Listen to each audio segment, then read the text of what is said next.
What's up? Silas here. I'm here with my friend Steven to have a conversation about a topic that is going on right now in the United States of America. This is the overturning of Roe versus Wade and the general reaction to it. Steven, say what's up to the peoples. Hello, everyone. Hope you're doing well. It's been a little while. But Silas and I just wanted to have a discussion about this. There's been it's very, very hot topic, as he says. If you've been on social media, there's been a firestorm in either direction about it. So I thought this could be a very fruitful conversation.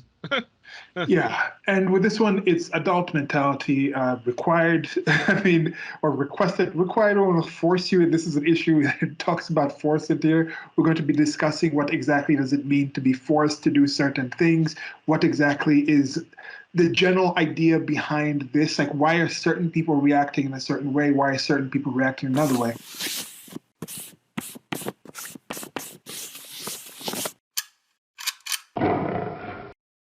I was actually editing a different video I just released about the protests that were going on in front of some of the some of the Supreme Court justices' homes, and also the fencing off of the Supreme Court of the United States of America, the actual building. And I was just thinking, like, okay, they're not actually going to go and persecute these people or announce big investigations into this for various reasons. You can check out that video separately in that presentation or that article that I posted. And then while I was editing that, I saw a live reaction to them just announcing that leaked, what's it called? Was it a leaked brief? What is it called? Do they call them briefs? Yeah, I think so. Something like a brief was leaked from the Supreme Court of the United States of America, which is an unprecedented thing. It's hardly ever happened. Even in that situation, people are like, they're not going to find who did it. It's not going to come out.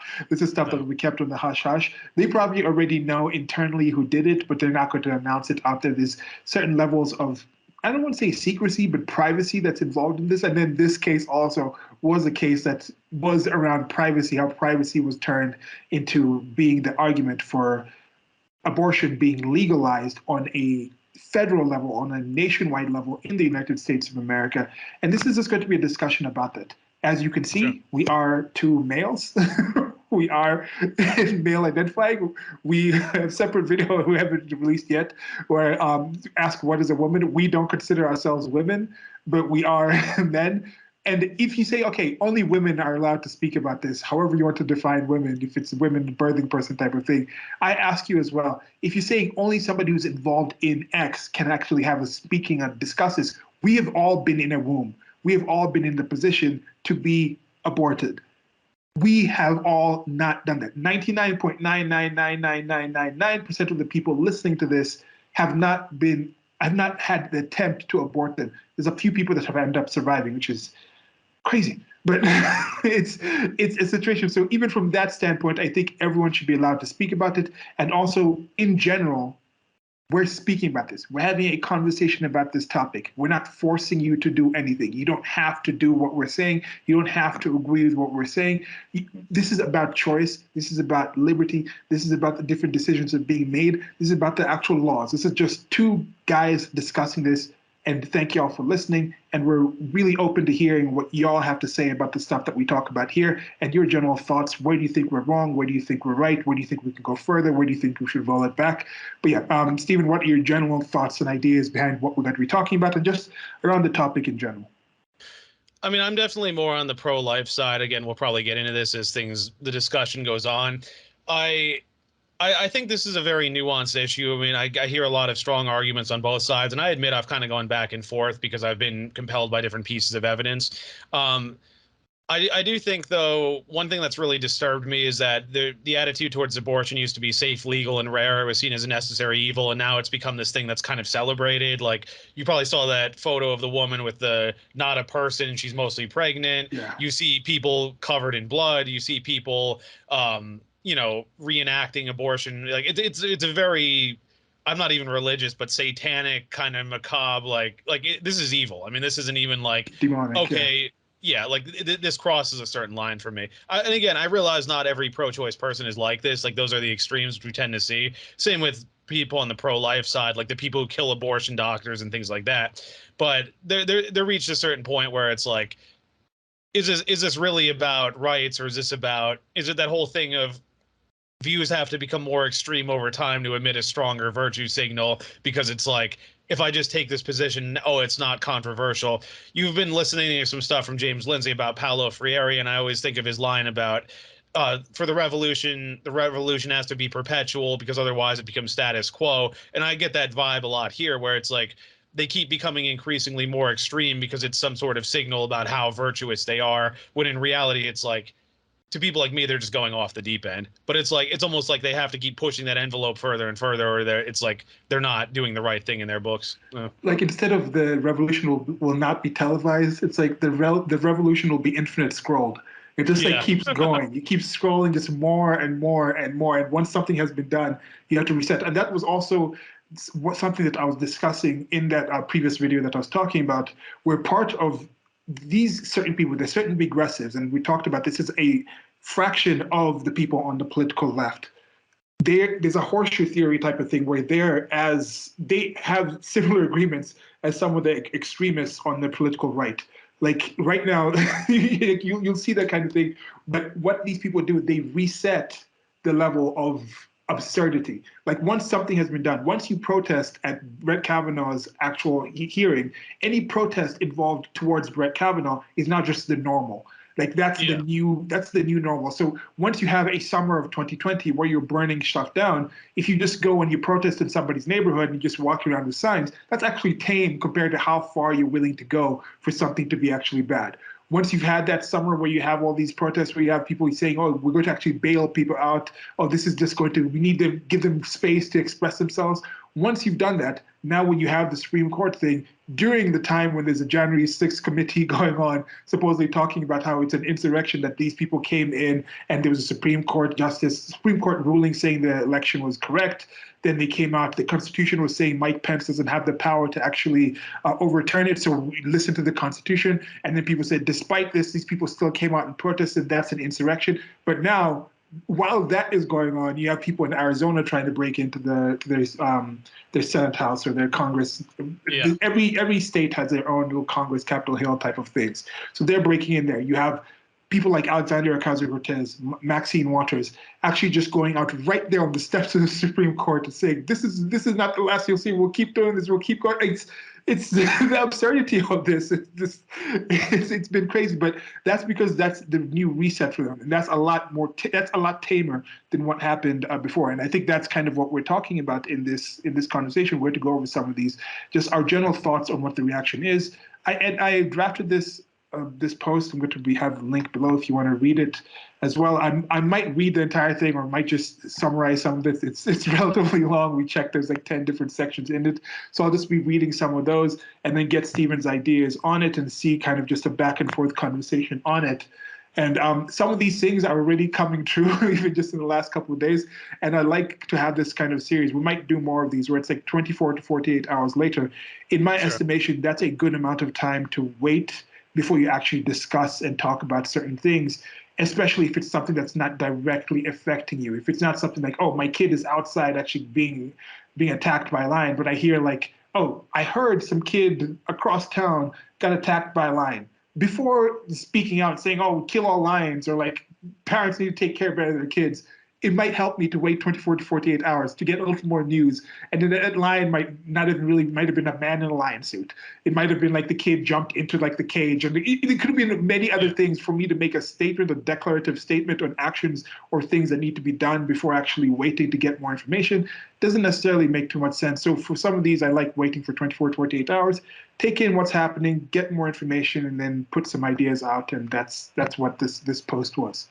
Well, I was just going to add one thing about revolutions, too. It's important to understand this, because if you look at, you could say this is an ideological revolution, but if you look at actual revolutions as far as overthrowing and creating new governments, I think one good illustration is the American Revolution versus the French Revolution. I mean, there definitely were a lot of issues in the American Revolution, obviously. I mean, slavery was upheld. There were other things that by modern standards would be considered wrong. But if you look at it, it was Aristotelian, Lockean influenced, and it led to a new government. It led to, okay, creation of a new country. And then, okay, from there, let's continue to work and improve. With the French Revolution, it was one of those perpetual revolutions that spiraled out of control because there was that leader, Don Toll, in the beginning, and then Robespierre took power. Robespierre had him killed, and then Robespierre ended up getting killed by his own people. And then it just became this power vacuum, which led to Napoleon Bonaparte taking over. And again, I mean, I have mixed feelings on Napoleon personally, but it's like, that's kind of what I worry about some of this stuff. It's like, it just gets so extreme. They turn on each other. It gets more extreme. And eventually it's like people look for that strong man to just come in and take power. And that's when things can get really ugly. Yeah. Yeah, and I think this is another thing that that is, and I think people literally mean things figuratively, and especially when they're talking about politics, and especially on top of that, Americans when they talk about politics, because now you hear about, oh, extremist this, extremist that, like that word doesn't really mean anything anymore. People say, oh, the left has won the culture war, they're destroying the country, Christianity is under attack. And there's a lot of these declarations that people make specifically in the American political sphere. I'm just like, what? Like, what are you talking about? Like, that's how do you imagine this is going to happen? There's some sensationalization that goes on with them. That's just that I hope we can. I'm trying. That's part of why I try to put this post as long as possible, because I've just been having a few conversations, snippets of conversations here and there, just kind of scrolling through different feeds and seeing what other people are saying, and people just assume certain things. Like, I shared a meme with a friend of mine who just assumed that I was sharing that meme because I'm conservative and like Trump, so my conservative views go into that. They had never actually asked me, first of all, to understand why I would possibly take a stance on this topic, and they didn't actually know my actual stance on my topic, which I am actually a lot more pro-choice than a lot of people. We'll get into more details about this at the end of this, but just spoiler, like, I guess for the front, I am pro-choice, just like in the same way I'm pro-euthanasia. People should have the choice of what to do with their body. My whole idea with this thing is like, her woman, her choice. A woman's choice to do what? A woman's choice past a certain point is actually a choice to end a life. And I am pro you making that choice, but I'm not going to pretend that that's not ending a life. That's my general stance on this. And that's why I understand for some people, they're like, I'm protecting this actual life. It's not about restricting the woman's choice, but it's about protecting the life that doesn't have a say in this. That's my general understanding of why people have that side. And I can also understand the people who are on one side who just don't really seem to recognize the actual life that's there. And I get why they don't, because people don't want to just, it's a tough thing for people to do, and to just walk around to think. And this, to me, is why I have more hope and trust in humanity, and why I'm still friends with some people who are more towards the pro-choice type of side, because I've talked to them and I can see there's some sort of block for them to actually finally research or admit or define when they consider life to actually change. Because I'm also knowing from my lived experience in my past, I was like, yeah, everyone should abortion, right? Her body, her choice. Until I actually looked into it, then I was like, whoa, that is a life. So that's my general take on this, but we'll get more into the details. Do you want to say anything else about your general take before we get into the actual thing? Well, I mean, I think I'm similar to you, because like I've engaged a lot of pro-choice people, and I've heard things like, oh, it's not another person, it's not another life. And I'm like, but then you don't understand the pro-life argument. The pro-life argument is that it is another life. It's not, it's not, if it's my body, my choice. Yeah, if we're talking about tattoos, breast implants, surgery, whatever, yeah, that's your body, your choice. But it's another life that's being created. Again, it's like you can disagree with that premise, but if you've never even heard that argument, it shows you haven't actually engaged the opposing side. And if you haven't engaged the opposing side, it's like you probably don't have a very good understanding of the issue. And then I also find it strange, as I got at it a little while ago, how they used to be more like that, and now I know some pro-choice people who are like, oh yeah, shout your abortion, this isn't maybe all, yeah. And it's like, and then like that one friend I have who's like, well, we don't even have an accurate definition of murder. And it's like, so you're admitting it's ending a life now. And it's this very weird, like, cognitive dissonance kind of disconnect that they can't seem to get through. Yeah. And that you say that thing of not understanding. And this is part of why I'm seeing this. Most of what I'm seeing is people just misunderstanding each other. Most of the people who are like, woe is me on Roe versus Wade, don't really understand how Roe versus Wade was even used to turn into a situation where you have abortion to be considered. It's mostly a privacy issue. It was something about, can this doctor have a private interaction with the woman? So should they be allowed to research and see what procedure this person is doing? But if you have a privacy thing with your doctor, then you can go through a whole wide range of actual procedures without having the state or other people, federal level, come out and say you can't do it. So that was a general thing. And then that is something that was considered to be very shaky ground to base this whole legality of saying you can't make it illegal. Because that's the thing. It was like you can't make it illegal. It wasn't like you have to make it legal to this. And that's what the Supreme Court does. I think most people don't really understand this. The Supreme Court does not make laws. The Supreme Court hears cases and decides, is this actually constitutional? And then according to what they say, if it's constitutional or not, then other people can now base laws on it. Like it's against the Constitution to make laws that are not allowed in the Constitution. And abortion, of course, is not mentioned in there. But then to say like, oh, if something is, they said, oh, it's precedent, it's precedent, it's precedent. Well, yes, it was also precedent that you could own slaves in the Constitution to begin with. Do you want to just say it's precedent, it's precedent, it's precedent, so that's why we should keep owning slaves? No, there's changes to do it. And if you want to actually change the Constitution, you can have a convention of states. And at that point, you can either decide to dissolve the actual union and people can break apart, or you can add amendments to the actual Constitution. And that's how things have been done. If you have a problem with that, if you have a problem with what the Supreme Court did, and to me, this is part of the reason I'm celebrating this because I'm just like shocked. This is one of the few times where the Supreme Court has actually said, the federal level has actually said, yeah, we have less power than we were giving ourselves. That is amazing thing to me. That to me is like a win. I'm like, yes, like finally send things back to the states. And I don't think for the percentage of people who are actually not incensed enough to be tweeting and actually going out and protesting, what percent of those people do you think understand that it's going to be going back to the states? Very few. because like some, like my friend who complained, like she lives in a blue state and she's complaining like about this, and I'm like, the state you live in has expanded abortion. It's like you can go anytime you want. And then I was like, and even if you lived in a red state, you could probably drive across a border to a blue state and get it anyway. And it's like, it's not like this is not a nationwide ban. And it's like, oh, well, this isn't good enough. It's like all the stuff going on in the country right now, inflation, gas prices, rising interest rates. It's like, I don't see why this is the #1 issue for people unless you're already very well off, which I think in the case of this person is probably because it's like, you know, people are worried about, I mean, I see all these tweets and photos of people posting like, this is how much it costs to fill up my tank. My grocery bill has doubled. Those are things people are worried about. I mean, the average person, again, unless you were already very well off, I mean, you worry about this stuff. Yeah.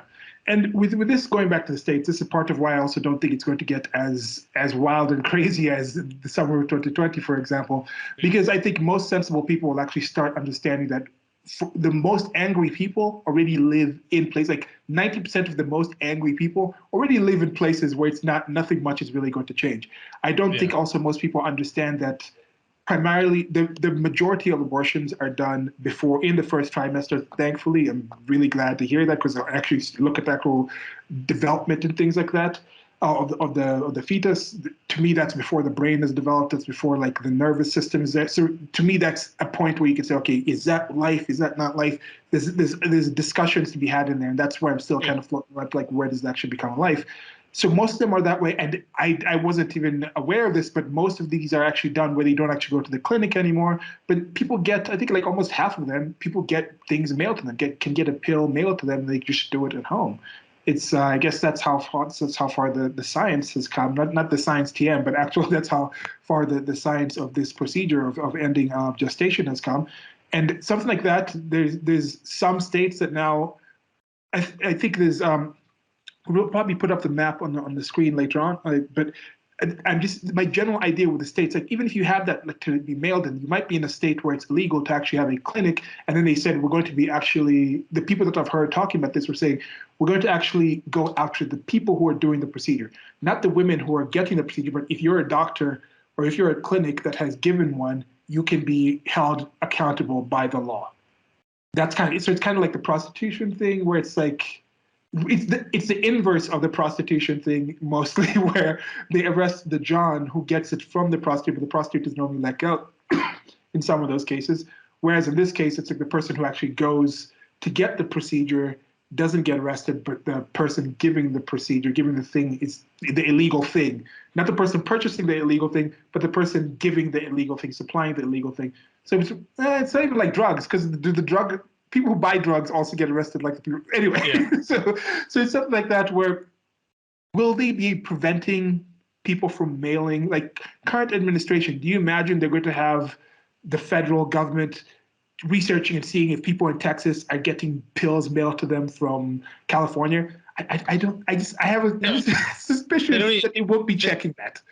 They don't even get, I mean, they don't even get stuff right with income taxes and like if people filed late or people didn't file at all and things like that. And it's like if millions of women nationwide, like you say, getting stuff across state lines, traveling back and forth, like I really don't think the government is going to keep tabs on all that. It's just, even if they wanted to, it's too much.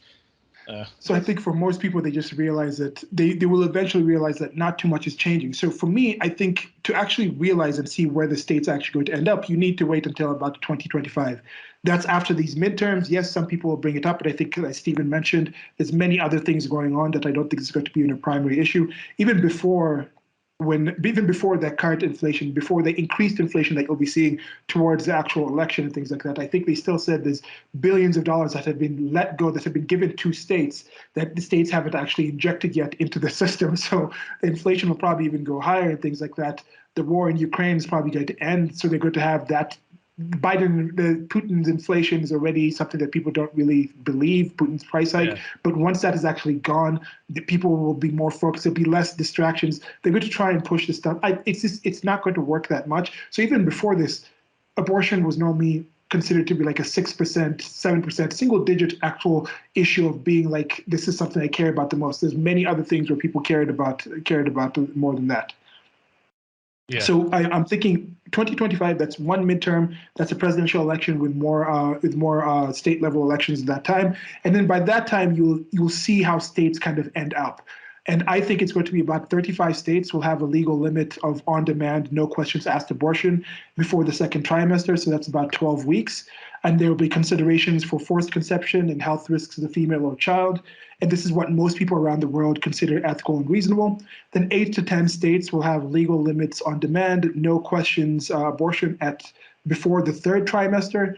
And wait, I think I got it wrong with the trimester on 12 weeks. It's not 12 weeks. Here's an example of how some communication can have limitations due to several things. Here I was confusing 52 weeks in a 12-month year to the 36 weeks in the 9-month average of pregnancy. It's even in the etymology of the word, trimester, which I think is in Latin 3 monsters or something.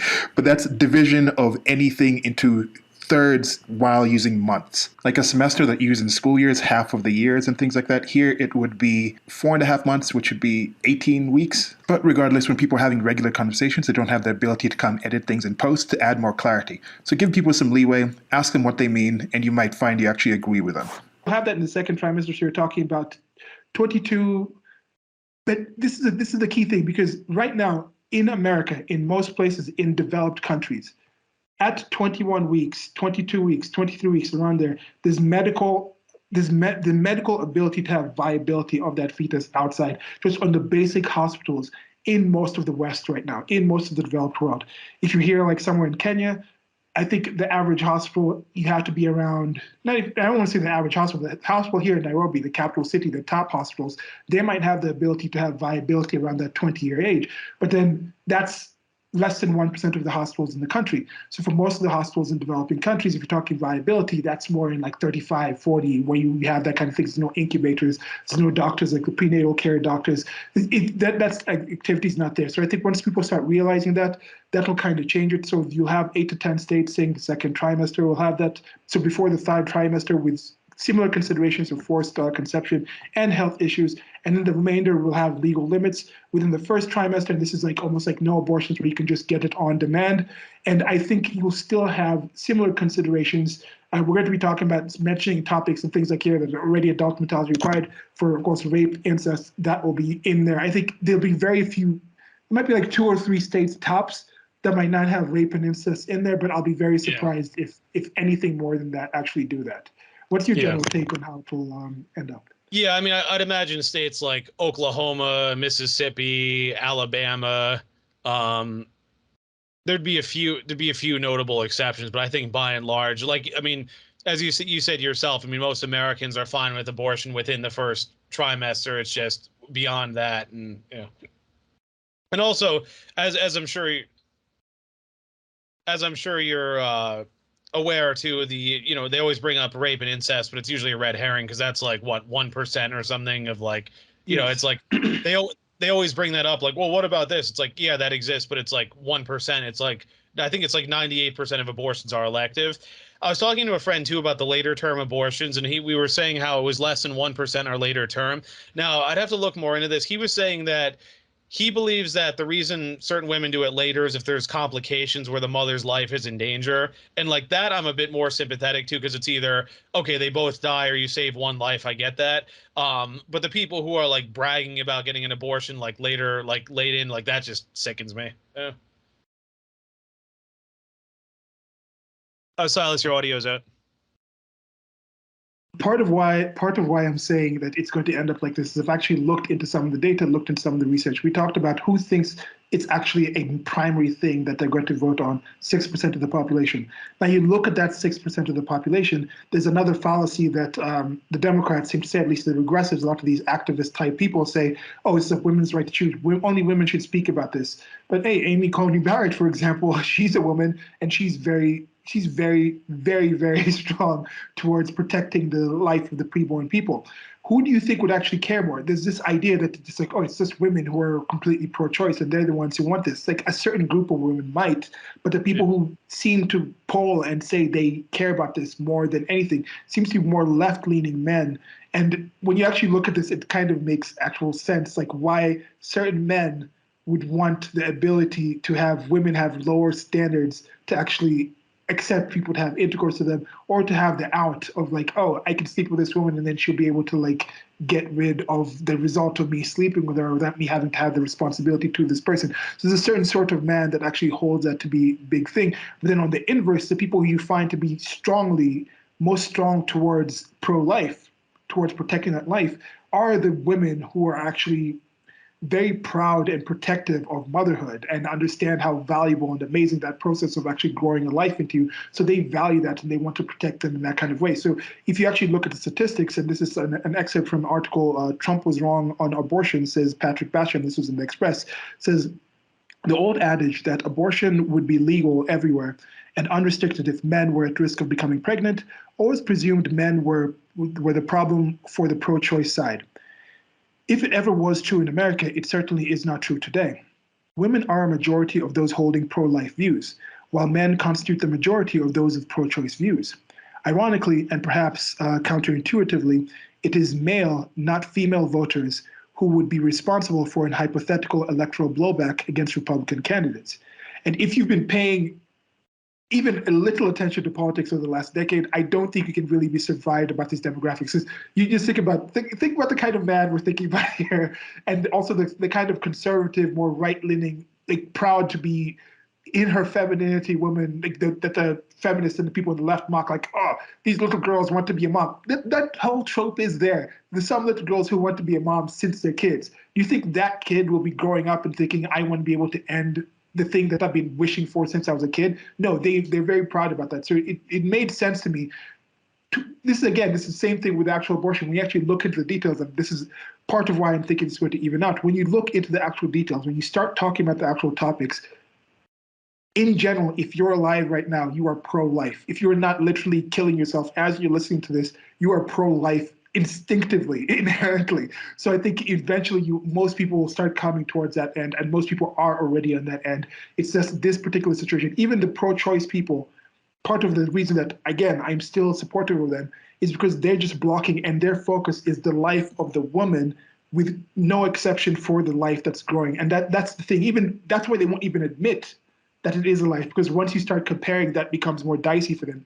That shows me that they still have ethics, they still have a level of morality, but they might have other restrictions, similar restrictions that I had mentally in my mind like a few decades back, like a decade ago, to this topic. Not even a decade ago. Like, it was sure that might discuss that further on. But yeah, what are your thoughts on this understanding of it's actually some certain kind of men who are more pro-choice, as they say? Well, I just brought up a tweet I shared from Rollo Tomasi. Maybe we could put it up on the screen, but he brought up what I had mentioned about 98% of abortions are elective. And then I like what he says here about abortion is the ultimate expression of hypergamy. It's a fail-safe against a woman's bad reproductive choices. And the thing is, you know, people would say that's misogynistic or whatever, but for me, it makes a lot of sense. It's women want to have sex, they want to have fun, but at the same time, they don't want to carry the child of a guy who won't stick around. Now, I'm of the view, you know, like him, that women control who has access to sex. I mean, men given the choice would have a lot more sex if they could, but again, women are more selective, so they can only have sex with who they can. It's that whole thing of women have sex with who they want to, men have sex with who they can. So what it is, if these women are going around sleeping around and they're upset that, oh, I can't abort my fetus, it's because they're having sex with guys that they know wouldn't be good fathers. But then that gets into that whole, you know, I think he coined the expression alpha fucks beta bucks, the whole thing of, oh, I want the good genes of the strong, tough guy being passed on, but I also want a good provider. Ideal situation is you get both, but it's hard to find both in one person. That's why you'll see commonly a lot of single mothers will reproduce with the bad boy, but then some time passes, then they want like a nice guy who's going to provide for them. That's why. And he also shared a statistic, I didn't know about this recently, but about how it's actually wealthier women that are having more abortions. And I thought that was interesting. We'll get into that here. I thought that was interesting just because, like, you know, we're always told, oh, this will hurt poor people the most, but it's like, this is the usual socialist nonsense of they always say, we care about poor people, but it's always the people at the top that are making the decisions and that really want things to favor them. Yeah, there's a deflectionary tactic that one of the several deflectionary tactics that, again, as I see, is being made from some point where they're trying to not look at the X for what the X actually is. And that's the thing, like, I don't really find people who define it and say, yes, it's ending life, and still are as supportive of it. Even those shout the abortion type of people, I don't think those people would sit down and say, yes, we can say this is a life at this point. That's why you see, as you said, going people as far as saying, like, that woman looked like she was like 7-8 months along, and she was like not a life yet. I saw some people yelling like, it's not a life until they breathe. I'm like, what? I don't think most people actually believe that, even if you haven't actually gotten to the point of defining it in your mind, trying to define it in your mind, like I did. I think very few people would actually believe that. But, and again, just another deflectionary tactic, talking about the socialists. One of the typical things that you'll have people in the United States of America say, one of the things they'll say is like about certain things that happen in America, oh, the people in those other countries are laughing at us. And first of all, I'm like, why do you care if other people are laughing at you? Like, if you're confident, if you have people in your life, again, that's why I wonder, do these people have friends? Do these people have actual neighborhoods? Do they have a community around them that they care about? Like, if you really like a sport, if you really like an activity, if you really like anything, and you have your group in it, if some people from outside make fun of you doing that, you're like, I don't care. I have my people here. We're doing this together. So why do you care so much about what your parents think? But then a lot of Americans also wanted to turn Europe into Europe, like that whole Revolutionary War thing. It didn't happen because the majority of Americans were happy being Americans. A lot of them were like, hey, let's just have this like Europe light to this side. Let's have Europe like, isn't it East Coast? Let's have Europe of the Americas and things like that. So another thing they say is, oh, we need to have healthcare like Europe. So one thing that I haven't really heard too many people say, and because it's just not true, is we need to have abortion laws like they are in Europe. Because there's this chart here that I don't know where I first saw this chart. I saw it on Twitter, but I'll have it on the screen. This chart has showing where in the European Union, now this was before the United States, before Roe vs. Wade happened, and it was showing Western Europe, and I think it was like 0 weeks on request abortion prohibited. Have you seen this image? I don't know. I shared it myself the other day. Okay. What's that black country? Is that Iceland? Like, what is it? I don't know the location. Wait, let me bring it up on the map, because there's one country that has 0 weeks. I think that is the same country. And that might be two countries. Yeah, it's two countries that have 0 weeks on request abortion prohibited. Then the rest of the countries, and then one country has legal limit within 21 to 30 weeks. And then two countries have legal limit between 1 to 10 weeks. And then every other country is at legal limit between 11 to 10 weeks. And this is not a situation where Americans don't really know about other countries. I don't think Americans should care that much about other countries. America itself is massive enough, like a continent. It's enough to me, I think, to just kind of know about neighboring states or something like that. That's enough, because there's so much to know about. Europeans, tiny little countries, tiny little continents, whatever Europeans. Americans only need to know about Americans. But in this case, even Europeans don't know about Americans, because you had people like French president saying virtue signaling about what's happening in America, but his country itself had a legal limit at 12 weeks. I think it was 12 weeks. It just moved to 14 weeks in the last year. So he's saying that, but I think most Americans didn't really understand that most of Europe had more limitations, had more protections in for the pre-birth life than most countries, most of the states in the United States of America pre-Roe versus Wade. Although that has changed now that Roe versus Wade has changed. So what do you think was happening there? Why do you think in Europe they have this general take? And where do you think the divorce is? Because first of all, I don't really think most of the people who say we need to be like Europe actually believe that, because if they actually believe that, they would actually research the reason why Europe has the socialist policies. They would realize the tax rate. They'd also realize the homogeneity of the places with similar kind of genetics, similar kind of smaller population. So you don't really need to service people in like the middle of the boondocks and like in cities where they have entirely different kind of environments and things like this. They don't understand like the costs in the United States of America also tie in all the research and development with all those massive big pharma things into like research and development health costs going towards the developing like the COVID vaccines were mostly done in the United States of America. And that's tacked in on this amount of spending. So those things come in. So, but what do you think that divorce is? Why do you think Europe was like this, but America was the way it was with the legal limits between 21 and 30 weeks in most places, but in Europe it was 11 and 20 weeks. What do you think was the change? So to address your point too, the countries that are grayed out here are Poland and Finland. Those are the ones that it's because I remember there was a whole thing in the news about Poland, and women here were complaining about that, which I thought was ridiculous. I don't know if it's if it's virtue signaling, if it's a whole sisterhood uber alles thing, we have to defend other women, or what it is.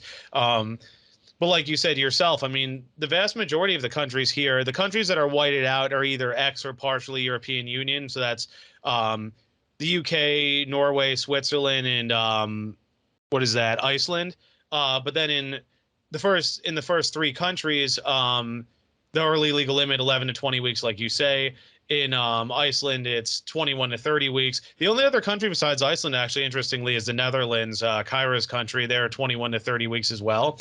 And then Portugal, it looks like Portugal, and there's two other countries here. I think that's Slovenia, and there's one other country. Those are 1 to 10 weeks. But like you say, I mean, they're all 11 to 20 weeks. So I don't know. I don't know if it's a legacy because they're more. I'm not going to say the Europeans are more religious than we are, but I guess we pride ourselves on separation of church and state, even though that's not officially in the law, but that's what people believe, blah, blah, blah. Whereas like I know in Britain, like the church and the state are basically entwined, even though they've become a more atheist country. So I don't know if it's a legacy of that.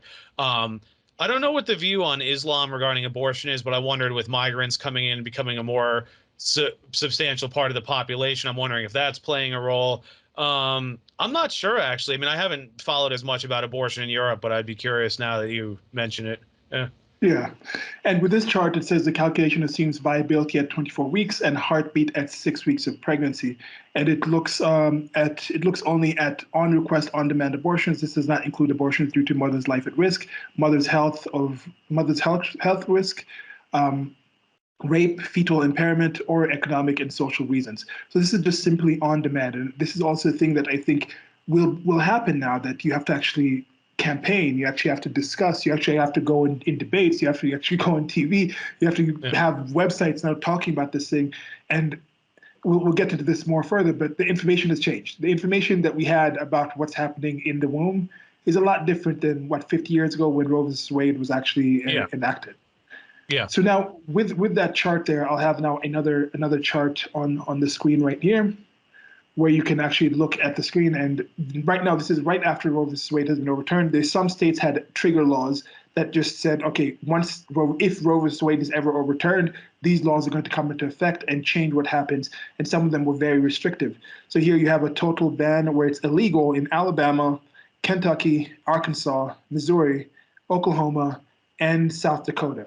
And then you have about 1, 2, 3, 4, 5, 6, 7, 8, 9, 10, 11, 12, 13, 14, 15, 16, 17, 18, 19, 20, 21, 22 other states where it's hostile. And then you have two more states where it's not protected.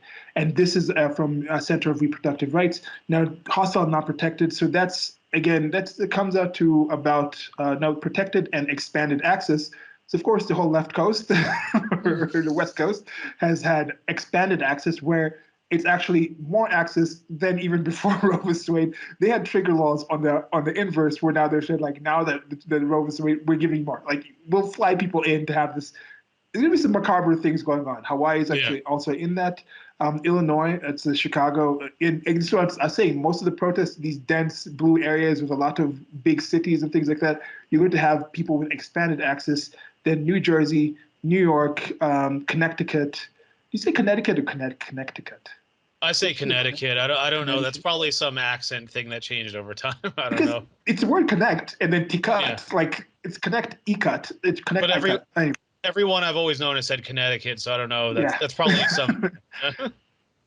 Okay, then Vermont is in there, and then Washington D.C. isn't on this map, but Washington D.C. has also expanded rights. So those are the places: New Jersey, New York, Vermont, Connecticut. They're not really Connecticut, wherever you want to say it. They're not protesting that much. At least I haven't seen in Vermont and New York. But New York, New Jersey, Chicago, those kind of L.A., San Francisco, those places. Someone in L.A. was a makeshift flamethrower and a cop. These are places where nothing has changed. So I think once people start realizing, because you still have people saying, oh, they made it legal. No, the Supreme Court doesn't make laws. Your state hasn't really changed that much. And the states where it's actually has changed, a lot of those people are already on the side where they don't do it that much. And as we mentioned, thankfully, gladly, if you actually look at the statistics, check the statistics, it doesn't happen that much.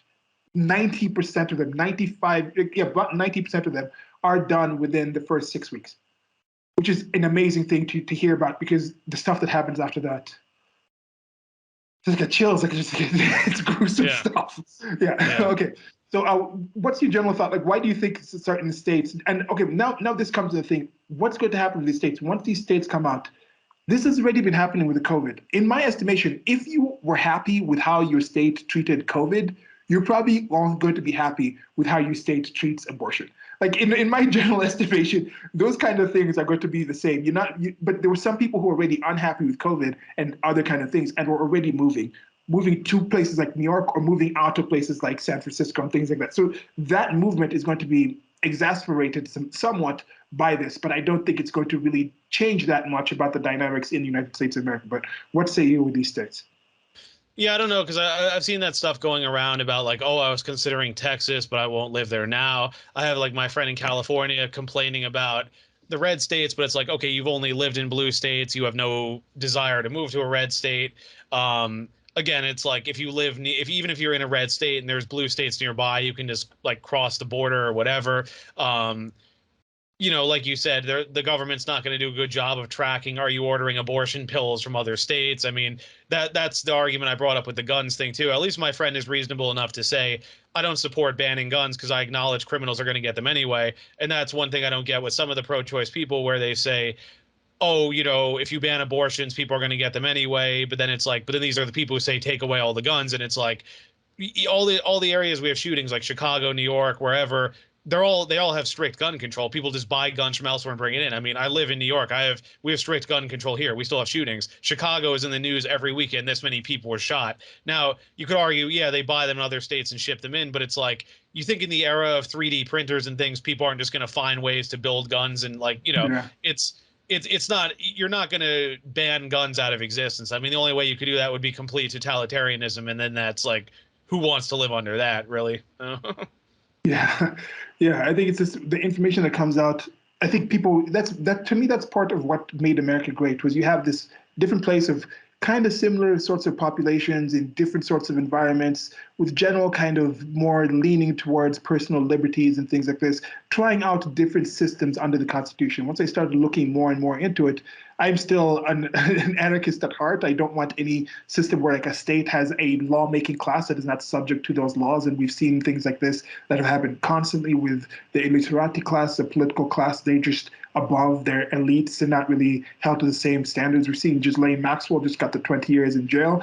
And now that case has supposedly been shut down. So all these people talking about kids, caring about kids, one side or the other, right, left, whatever, realize that these people in power end up giving Ghislaine Maxwell 20 years for procuring children for the man who supposedly killed himself in jail. And there's been think about how leaky the government is. There's been no Yeah. leak of the list. Not a single person from the actual list outside of like Prince Andrew, who had like a tap on his wrist, settled the thing. It's absurd. These people don't care about kids that much. They care about politics and things like that. So I disdain that thing. But in general, Americans had this want of liberty, and even pro-women, like the even like I'm saying, recall if you're on the right and you just think these are demons. Yes, we see the demons online. We see the truly broken-minded people that fully pregnant, or that woman who's out there with her kids. Don't force this on anyone. Hi. Or a supposed Republican Anna Navarro going on TV and saying like, "Oh, these people with Down syndrome in my family were like 51 works like it's such a struggle for them." Don't realize that that's a fraction of the actual people. That's most people are doing it to protect the life of the woman. That's how they're focused on it. They can't see out of it. And then if you're on that other side, realize they're not trying to kill you. Like you see this image I'll have on the screen right now, where you've probably seen this, where it's this map with like a coat hanger and then it's blood and like why do they use blood in that imagery to say the people who are trying to protect kids, unborn kids, pre-birth life, are the bloody ones, when that procedure is often rather bloody. But that shows that these people are seeing it as, if you don't do this, women will die. So they're thinking, if you don't do this, you will kill women. So that's how strongly they see it. Realize they can't see something else. And if you have someone in your life that you care about, you think is a decent person, that you want to debate, that you want to discuss this, try to establish and understand where they're coming from, and try to see if you can get them to see where you're coming from, versus just discussing the thing itself. Because you might be on both sides where you're like, how come you can't see you're killing someone? The other person's like, how come you can't see you're killing someone? So you're just kind of bumping heads, and that's not really that helpful, and that's some frustration I've seen. But with this image on the screen, compare that image on the screen to the actual website of Center for Reproductive Rights, where you can go on that website, you can actually read the actual laws and the things that are happening in there, the voting that's going to happen, the different nuances and things towards the actual laws in there. And you'll see that this kind of bloody imagery is sensationalist. It's not really close to the reality of what it is. It's nowhere close to like, some of the places might be like, here we had a constitution in 2010, and I was just checking what's the abortion laws in Kenya. And here it says, this Article 26, right to life.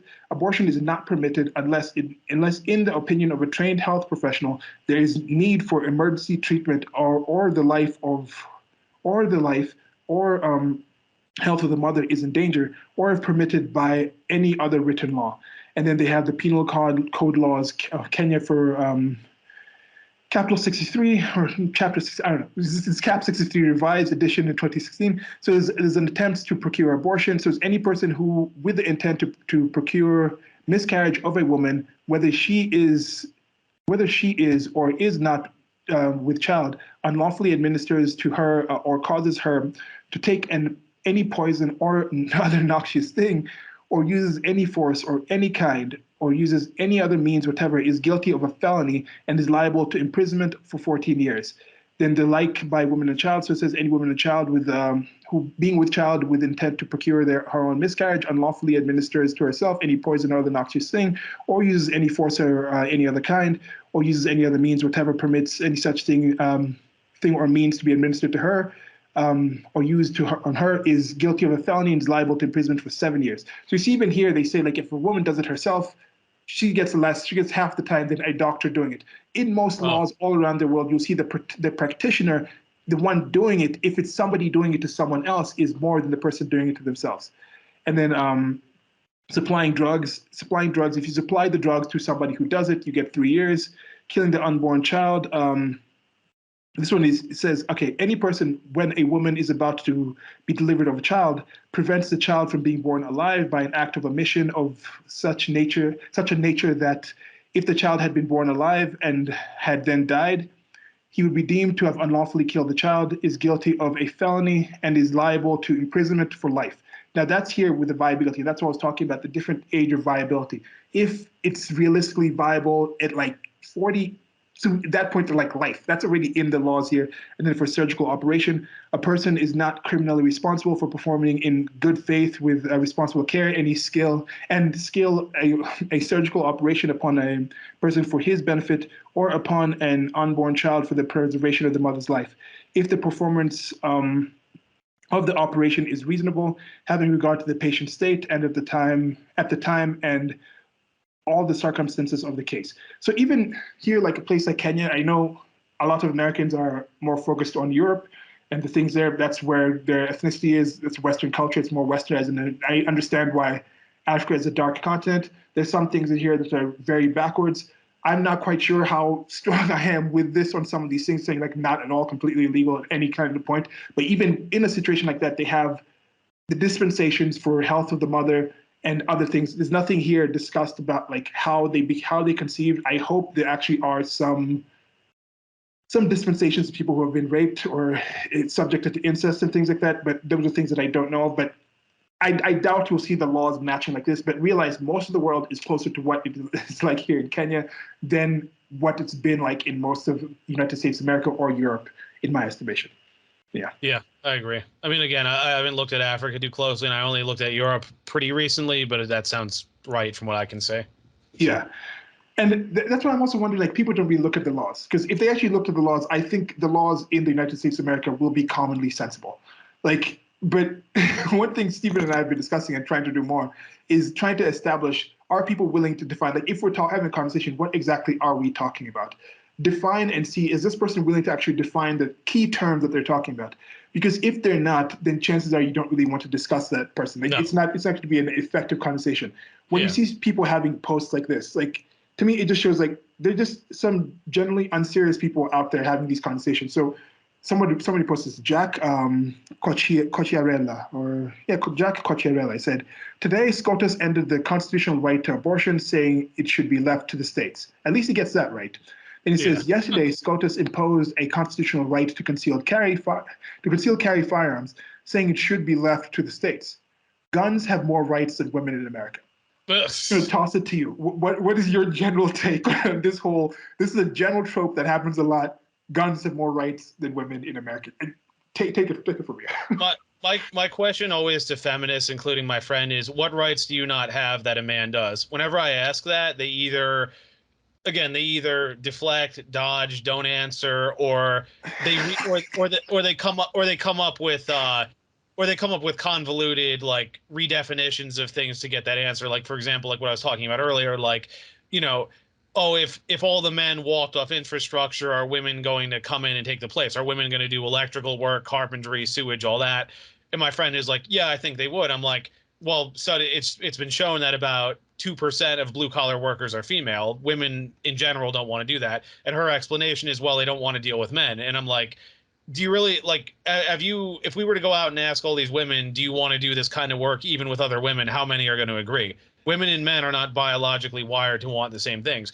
The example I always bring up is the Scandinavian countries, most gender egalitarian places on the planet, most women in government. They polled them. Do you believe women deserve equal rights? Yes. Women get paid maternity leave. Women can go to all the colleges. Women can take any job. You still see more women going into social sciences. You still see more men going into STEM. And when you bring this up, they just say, oh, well, this is covert sexism or whatever. And it's like, no, men and women just generally want to do different things.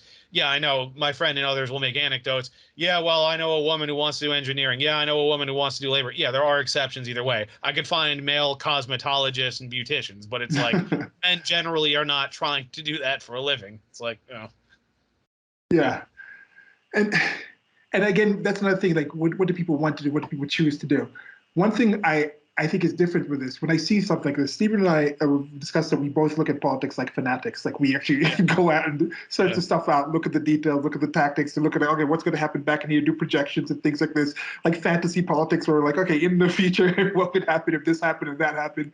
Look at the past, like precedent and things like this.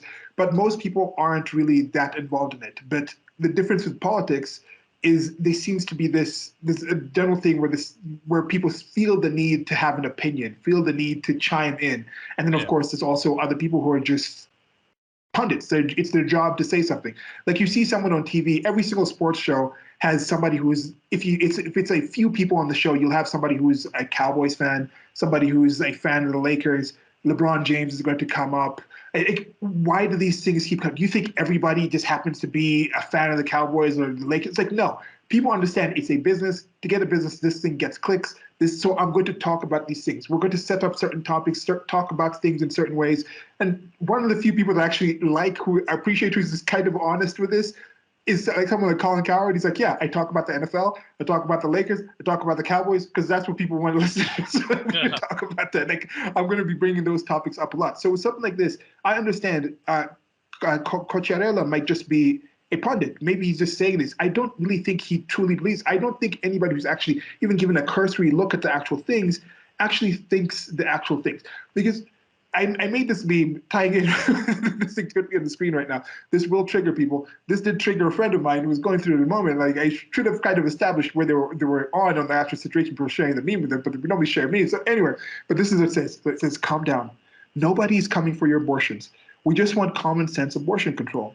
It'll just require a mandatory background check complete with a mental health evaluation. You'll need a 2-week cool-down period, then be placed on a national abortion registry before any procedure. We will need to monitor and limit the amount of abortions you're allowed to have.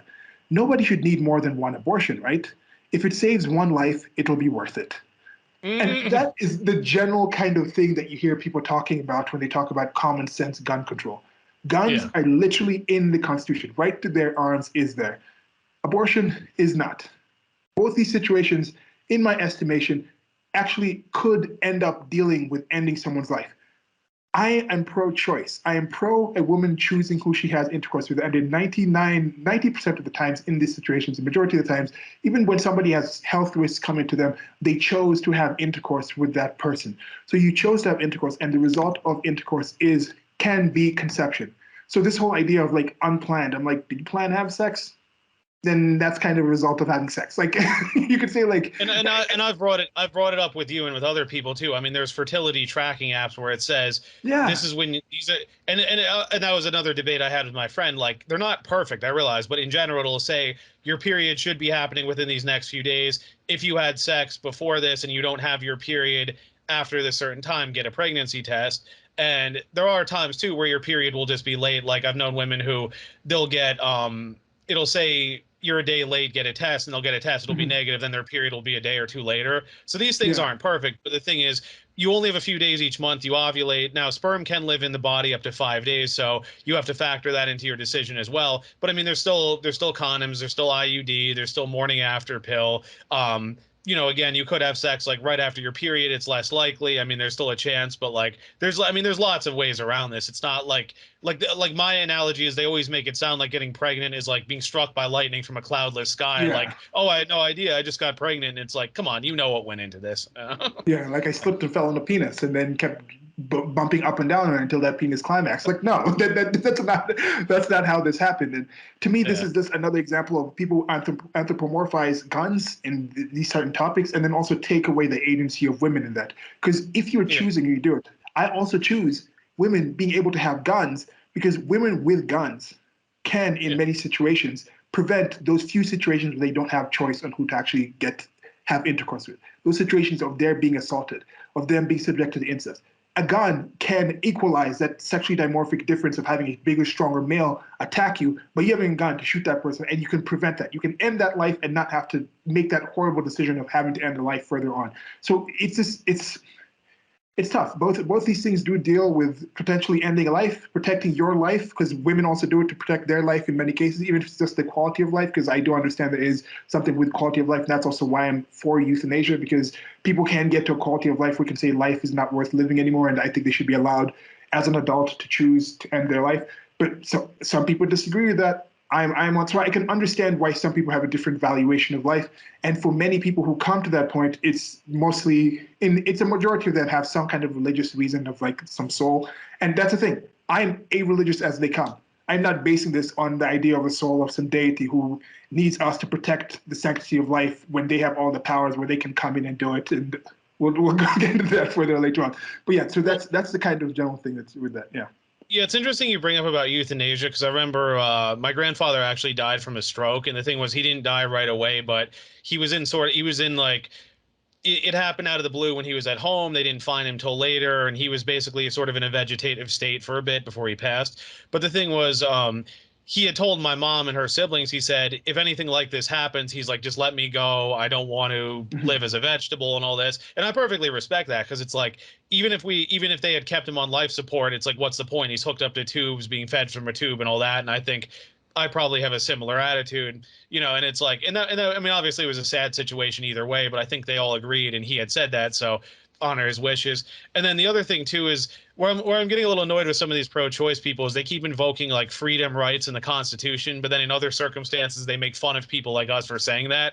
And I think what it comes down to is they want freedom to do certain things, but they also want alleviation of responsibility, and that's where a lot of these people keep, I've had those arguments with my friends too about women choosing to have sex with men and all that, and it's like, it just seems like they're incapable of holding the women accountable. And it's like, am I going to defend deadbeat dads? No. Am I going to defend rapists? No, of course not. But there's a point where it's like, if you choose to repeatedly have sex unprotected with a man that wouldn't be a good father, you can't be like, oh, I just got pregnant. It's like, come on, you knew that was a high risk. Yeah. And that's the thing. That's a consistency thing that we see, and that's one thing that's been coming up with her body, her choice type of situation. Also, when you talk about the COVID, like they said with Canada, Trudeau's like, yeah, you can come into our country and have abortions, but you have to be vaccinated. You don't really get a choice on that in order to do it. And so that was something that was being discussed here, but people say it's about the other life. It's about protecting the other lives. So the people who say, oh, her body, her choice in abortion isn't the same as her body, her choice in COVID because COVID is supposed to protect other people. I'm like, hey, well, also in this, don't you understand that people are coming from a point of view where they say that law, that limitation is to protect the unborn child. That's why we're saying you shouldn't be able to do this. And this whole idea that women are not smart enough or capable enough to make different adjustments when they realize they won't be able to actually have that, to pretend that some women out there, I know this is still a fraction, actually use abortion as a form of birth control, which is just crazy to me, but people do things that I don't agree with for various reasons, but they'll be able to calculate. Those people who are literally talking about wearing masks during sex in order to protect their partner from getting COVID. So you think those sorts of people also won't be able to now adjust and use several forms of prophylactics in order to change that, or do the ones that most people are not really against, or just like the ones after? Yes, there are people on the political right, mostly the religious zealot type of people who are saying we have to just have it completely banned. A few people would actually go after birth control pills, but it's nowhere close to popular enough to actually get widespread passed at like a state level. I'd be very surprised to see that happen. If that happens and it changes, I'll come back and you can call me out and I'll say that I was wrong, but I just don't really see that happening. Yeah, same here. It's like, it's one of those like cats out of the bag things. I think of what our guy Rollo Tomasi says about birth control changing civilization more than the atomic bomb, because it completely changes reproductive strategy. It changes who women will sleep with, how often, how young, all that. And it's like, now that that's into existence, people aren't going to throw all that away and go back to, okay, I'm only going to get married at 18. Yeah. I'm going to be a virgin on my wedding. Like, that's not coming back. And I don't want to overly romanticize those days either, but I do think we're going through a transitional phase of, as I was debating with my friend about like how many women are single into their 30s, how many women ride the cock carousel and don't settle down and end up miserable. Like, I think we're going through that transitory phase where we have to figure out, okay, how do we still end up with happy, successful people, but with this new thing factored in, which has some benefits, but also has some consequences. Yeah, and with the supporting things that Judge Clarence Thomas run, and I think this is why some of the people are specifically heading at Clarence Thomas. It's not because, yes, I think there is a disproportionate, unidentified, uncalled out percentage on the political left that are just outright racist, but I don't think the reason they're focusing on Thomas more than the other judges. People were protesting Kavanaugh's home. They weren't protesting Thomas's home until after the actual Roe vs. Wade, because he's the one who wrote the primary release. I don't know the actual thing that it's called. I know there's like a dissent that's only released, and then there's a primary one that's written by one of the people who were voting for to kind of point out why they voted for this. And he discussed that this is being misconstrued by the media. Surprise, surprise, by the MSM. It's that they said like this was on shaky ground, just like Ruth Bader Ginsburg said, just like people who are very politically right said, people like Aaron Dershowitz has said, yes, it's shaky. People who are respected on the political left for their leftist bona fides, who are very pro-choice and things like that, they said this was on shaky ground, the actual standard for this. So he said a similar thing with interracial marriage, gay marriage, and things like that. He's saying that's on shaky ground too. It's not on good jurisprudence. So we should look and find ways to get that to be something where it's stronger. He's not saying we need to cancel these. He's just saying it's shaky. And another question I don't understand. Is it just simply like people on the political left just had this for campaigning and raising money that they haven't actually gone through the process? And this is the thing. If they believed it was as popular as they think, they would be excited about it going to state level. But why didn't Obama actually send it through when they had the supermajority? Why hadn't Biden actually, like he said in his campaign, actually sent a bill to actually get it to be codified? Why do you think they haven't done stronger attempts to do that in the legislative branch of the government? Well, there was something that came out. I'm trying to remember. It was something from the Obama era, if it was Obamacare itself or something. But they were saying that they wanted it held up as a wedge issue because they wanted to sort of incense their base and try and get more people on their side and still keep the independents. So it's like they deliberately stir things up to get that. Whereas if the left were to do all the fringe stuff, like if they were just to impose it nationwide now, I mean, they would get crushed in the midterms and they know it, because that's like, it's a separate conversation. But we talked about like the stuff in the Florida bill, like, this grooming that's going on in schools, all that. Like the vast majority of people oppose that. I mean, there's people who study gender studies. There's people like Matt Walsh interviewed who are for it, but that's a fringe percentage of the population. I mean, most independents don't want their kids learning this stuff. Most independents don't want their kids being exposed to this stuff. So if they were to sort of reach too far, the backlash would be unbelievable. And then they would just, I mean, it's looking like a red wave now, even with this decision. But with this, they would just get wiped out. Like it would be like the 90s again, where, Bush loses, Clinton comes in, but then Republicans take both houses. And then it's like Clinton had to work with them because it's just like, the country is not going to lurch that far left so quickly. Yeah. Because that's what they'll have to do now. They'll actually start having to define life. They'll have to define what is the standard of protecting your life. And there's this thing I saw being posted in a libertarian group. It said, this is by Tim Young. Tim runs his mouth on Twitter. He said, I feel like now is a good time to remind you that the left was outraged when they claimed Kyle Rittenhouse crossed state lines to commit murder. Now, this is why with some of them talk about, we'll just be crossing state lines in order to get these abortions. And that will be mostly for later terms, because as we discussed, and as we've seen, every state with these strong protections has a state that's next to it where you can have more flexible. And of course, if you're at the coast, we've had big businesses and things like this who, as we'll get to later on here, we're talking about the certain level of people, because the people who are actually employed at these big businesses are not those people in poverty who need access to their businesses that will pay for your abortion. And it's a clear thing, like it's a lot cheaper to give somebody $4,000 and fly them to actually have an abortion than to pay for maternity leave and the different costs that happen with some of your mothers. Some people have seemed to have noticed that. I'm glad to see people noticing that. So with this situation, so that was an objection. I don't think people really believe that. But to me, another key thing with the Kyle Rittenhouse thing was Kyle felt his life was a threat, was in danger. People were arguing that his life was not in danger.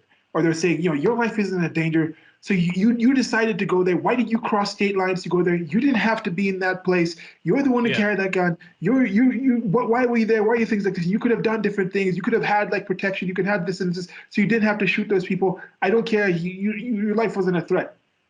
These are the same people who will say, if a woman just feels she doesn't really want to have this, she should just be able to, no questions asked, go and actually have it at end of life. Yeah. So, are you okay with people protecting their lives when they feel they're in threat, whether you think they're in a threat or not? Or do you think people should have just responsibility over other lives because Kyle put himself in that position? If a woman put herself in the position of actually having intercourse with somebody, if they shouldn't be forced to actually support that life, then where's your stance like on something like child support? Should a husband or a man actually be forced to actually do that? So these are the things where there's a lack of consistency where I don't necessarily see that. What's your general take on it? Well, because like I said, I mean, it's the whole freedom thing. Like they want freedom to do what they want on certain issues, but they want none of the responsibility. And that's why I was talking to my friend earlier. We were talking about what I would argue are the consequences of feminism and also the sexual revolution. And I was saying how like there are studies saying that happiness amongst women has been declining since the 70s. Half of women over 30 are single and childless. 1 in 4 women are on antidepressants. The rise of single motherhood and all the dysfunction that comes out of children raised from single mother households. It's like women complaining they can't find good men. I mean, there are issues with men at present, but that's a separate conversation. Women having more career opportunities, women making more money, but still being unhappy. It's like, I have to believe someone other than me looks at this and says something isn't right. But it's like, she basically said like, oh, that's one point of view. But I'm like, but those are major things. And it's like, if these things continue to deteriorate, what happens to civilization? Like, you can't have low birth rates forever. You can't have, a substantial portion of the population on antidepressants forever. Like, nobody can convince me this is healthy or sustainable. Yeah. And again, with my general take, part of the reason that some of these things are mucked up is because of state involvement in marriage, state involvement in childcare, state involvement in K through 12. Why are so many people unaware that there's like a 13-week window, a 13-day window where you can get pregnant, where if you have sex completely unprotected outside of those 13 days, you're not going to get pregnant. And I don't care how many, I don't care if you go and have a bukkake or just a general like big, huge train of 500 people, you're not going to get pregnant during that, outside of that 13 or 14-day window. It's just biologically not possible for it to happen. Like, so you don't even have to just, it's not like you have to use protection. It's not like you have to use those 16 other kinds of birth control that are not abortion. You can just have sex as much as you want outside of this window. Like, people in the bush know these things. Animals, other animals outside of humans know these things. Why do we have a population in the United States of America has gone, not like 95% of them in our series about Ivory Tower have gone through K through 12, yet you have supposedly so many people who are just not able to understand the basics of reproduction, which is like the basic thing that life exists for. Like, it's not a shock because of how crap the system is, because this is what the state does. So to me, you'd think this would be a libertarian type of thing but you know how libertarians are. People are always on that libertarian type of side are always sniping each other. Yes, you have those like libertarian socialists or ANCOMs and things like this. But I saw this post. In that post with the libertarian group, somebody had commented this, had said, false equivalence. Why a libertarian would be against abortion is beyond me. Antithetical to the premise of individual freedom. Seems kind of brain dead. No government, federal or state, has the right to advise what the individual can do with their own body. You are your own property, and property rights should be the #1 priority. This is why I'm saying it's not a right-left issue. My main thing is, if you're talking about this and you want an effective conversation, try to understand what the person defines life as. Do they think it's one life being discussed, or is it 1 + 1? When two people come together, does that equal 2 lives?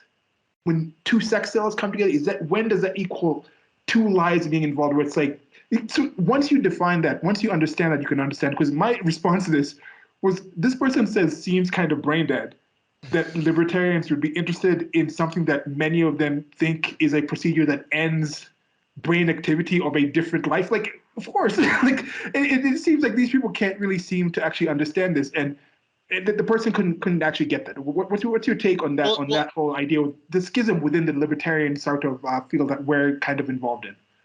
Well, because like I was gonna say, I mean, I get like you sort of got at this in the beginning, but there is that like really fanatical pro-life side. Like I don't know if you ever saw the Monty Python skit, but about every sperm is sacred, like that whole thing of like, you're not supposed to masturbate because if you do, you're killing your sperm, and that's considered bad. If an egg just fertilizes destroyed, that's bad. Like I realize that line of reasoning is absurd, but I mean, I'd have to bring up the numbers. But my friend and I were talking a while back about like, after this many weeks there is a spine, after this many weeks there's a nervous system, after this many weeks, it's like, I mean, that's not the woman's nervous system, that's not the woman's heart, that's not the woman's DNA coding. It's like that's why you're talking about another life. Now, then like, somebody we know made the argument of like, well, we don't have laws for sentient beings, we have laws for persons. But then again, like you said, like euthanasia, vegetables, things like that. I mean, that person comes up again here.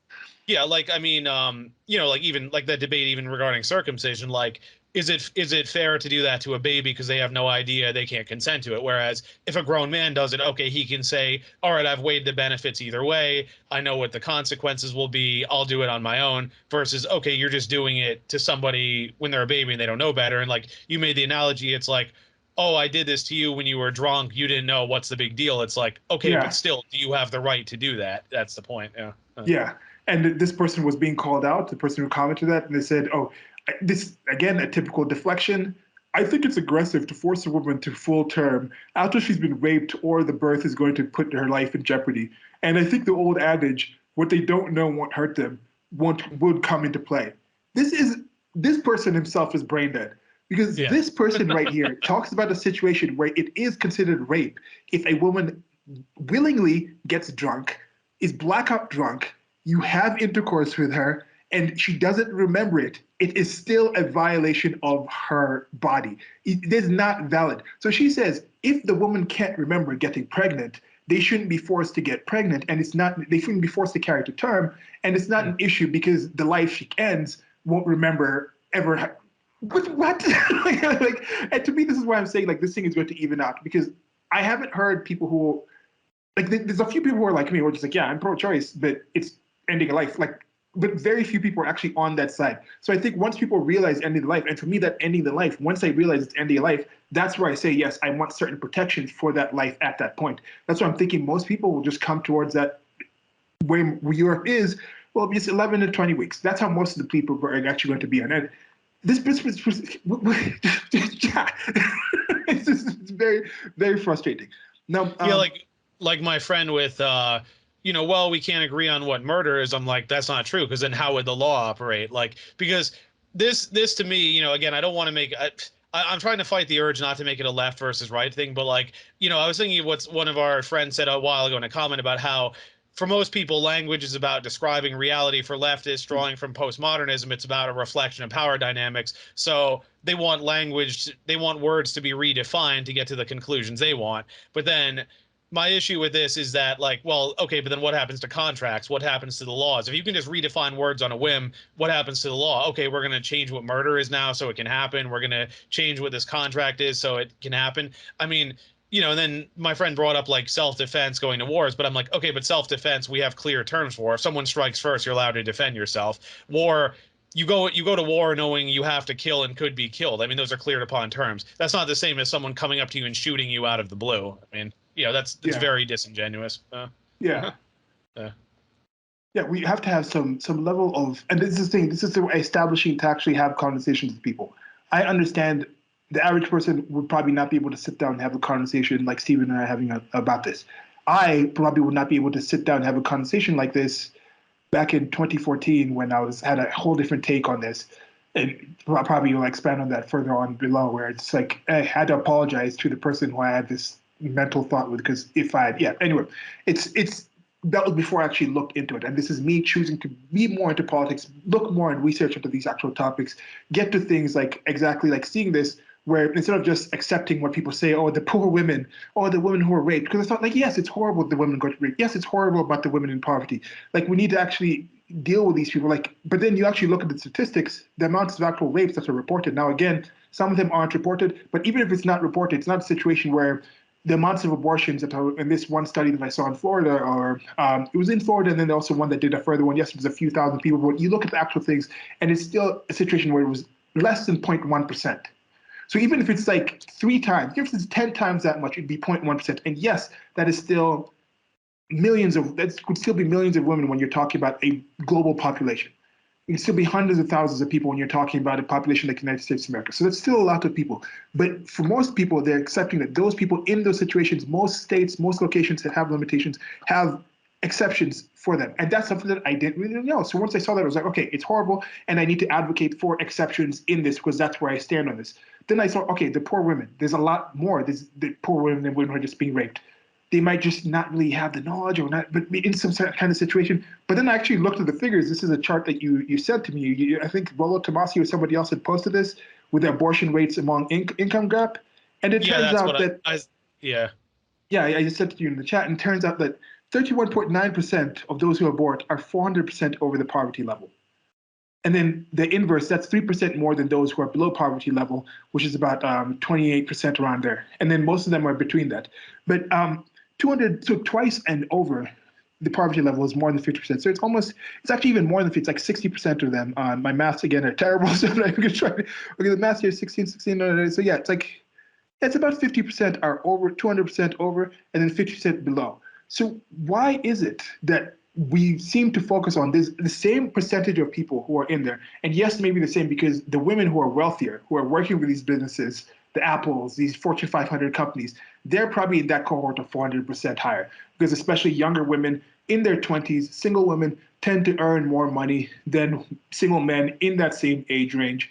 That's in part because they're also doing office jobs, a lot of them in urban areas and things like this. There's different programs to get them involved in this, more office jobs versus different ones. And then eventually the men start earning more. But those women have more flexibility, and those are the ones who get, 80% of their abortions are done by women in their between 20 and 26 or something. I forget what the actual stats were, but that's how most of the actual ones are actually done.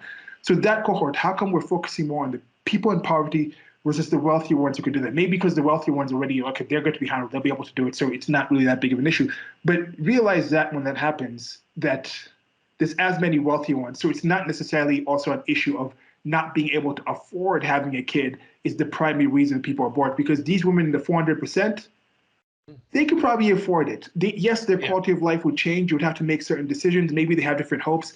And maybe a wealthy woman can think, if I'm at this job, if I maintain this job for 10 more years, I'll be 800% over the poverty level. And at that point, I think I'll be able to provide a better life for my kid. So at that point, I want to do it.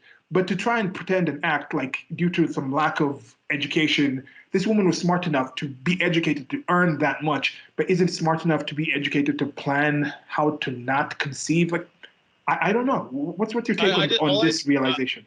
I just see an avoidance of responsibility. I mean, that's all. I'm just going to call that out every time because it's like, I mean, all the reasons of birth control we mentioned. I mean, I don't know if you've looked into this at all, but I was talking to my friend about like sex ed. Like they've said it hasn't really helped like unwanted pregnancies. And it's like, I don't really have a quick and easy solution here because I think of like what my health teacher told us about how like most health teachers just tell you don't drink, don't do drugs. And she's like, I don't want you guys to do that, but I also acknowledge the reality that some of you are going to anyway. So my advice to you is more like, I recommend you don't drink, but if you do, be responsible. And I'm more in line with that because it's like, you're not going to stop teenagers from having sex altogether, but it's like, I don't think if teenagers are getting, if like my friend who's like, oh, I know all these teens who had abortions, like something is wrong with that. Like teenagers shouldn't be that. I mean, teenagers are irresponsible in general, but it's also like, I would question what kind of home life do they have? How involved are the parents? Like, I can't imagine coming home to my parents as a teen and telling them I impregnated someone. Like, they would flip out. Yeah. And there's also the inverse. Of course, you get to hear less about the people who, it's understandable you get to hear less about the people who do get abortions. But I went to a rather affluent high school. It was in an area, I think when I was at the school, and I still check, it's like top 25 public high schools in the United States of America. About 400 people per grade. And towards my middle school all the way to high school there, so this happened in high school, of course, I knew 2 people who got pregnant in school and actually had their kids.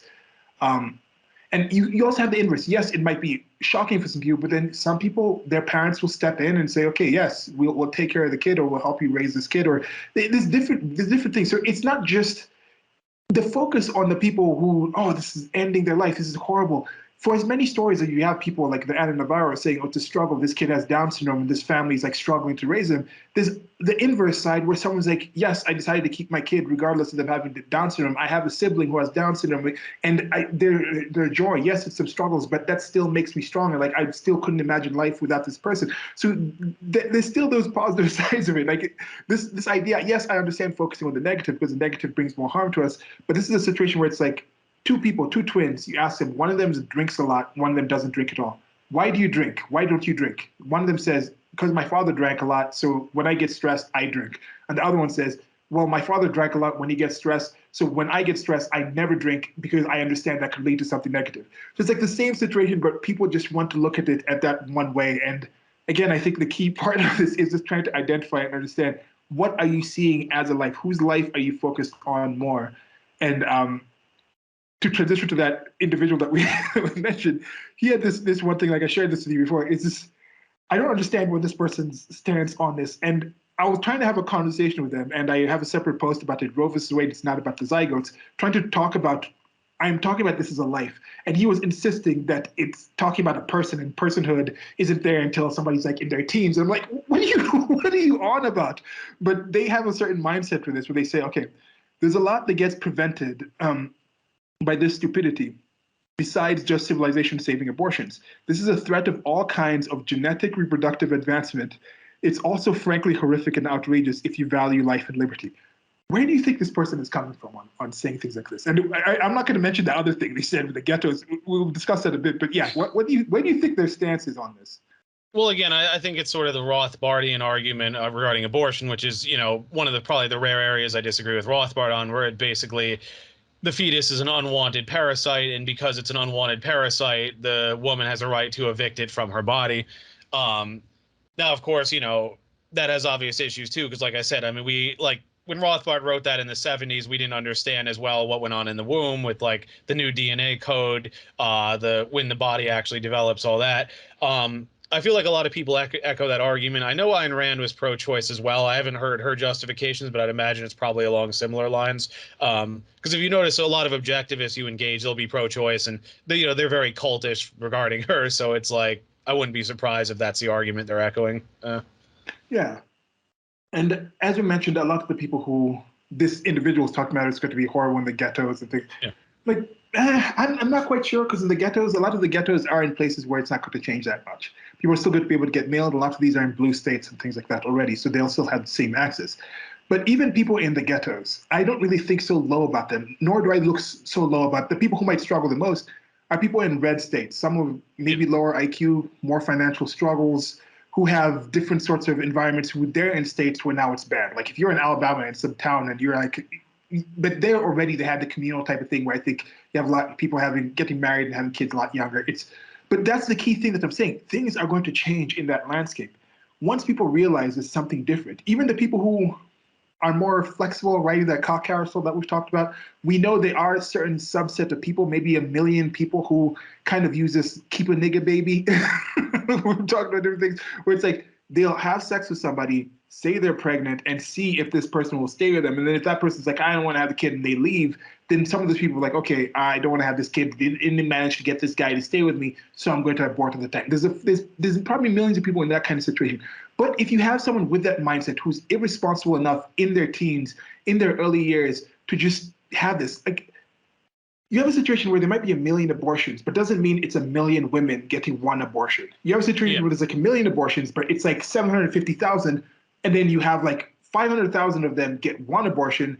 Then you have like maybe another 200,000 get like, no, 400,000 get one abortion, about 100,000 get two, and then the rest of them is 250,000, it's like 3 or so. So those people are using it as an actual like birth control, like a family planning type of things. Yeah. Now, if that kind of cohort of person, if they're not able to actually get an abortion early, I think they will actually change their time, their mating kind of activities.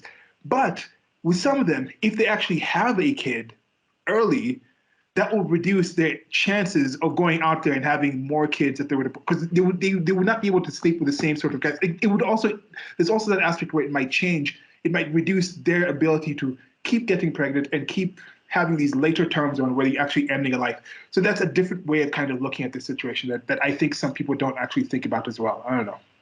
Well, I was going to bring up, too, because you brought up with Downs babies. I thought that was interesting because I have a family member, I won't mention who, but this person laments that he's pro-choice himself, but he laments that Downs babies are aborted because the thing is he had a job where he dealt with some Downs adults. So because of that, he became very attached to these people. And he said, look, I mean, obviously they have issues and things, but they're lovely people. I can't imagine my life without them. And he was lamenting the fact that a lot of people will test to see if the babies have Downs and then abort them. But at the same time, he's pro-choice. It's a woman's choice, all this. It's not ending a life. But what I'm saying is, like, how do you square that circle in your mind? And I asked a female friend, same thing. And, like, she kind of danced around it like, oh, it's complicated. Oh, people are torn on this. But I'm like, because on the one hand, you're acknowledging, I love these people. Their lives are precious. Their lives are valuable. But following this procedure would be ending their lives, but it's not ending a life. Like, you can't hold all those thoughts at once. And it's like, like, how do you square that circle? And like, I try not to fight with this person too much on politics, but next time I'm just going to bring that up because it's like, it's not a consistent belief.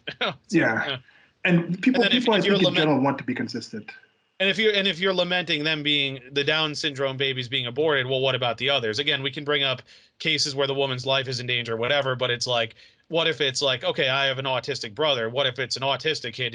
Should their life be ended? What if it's, Turner syndrome? Should they be? It's like, where do you draw the line of what's acceptable? Yeah.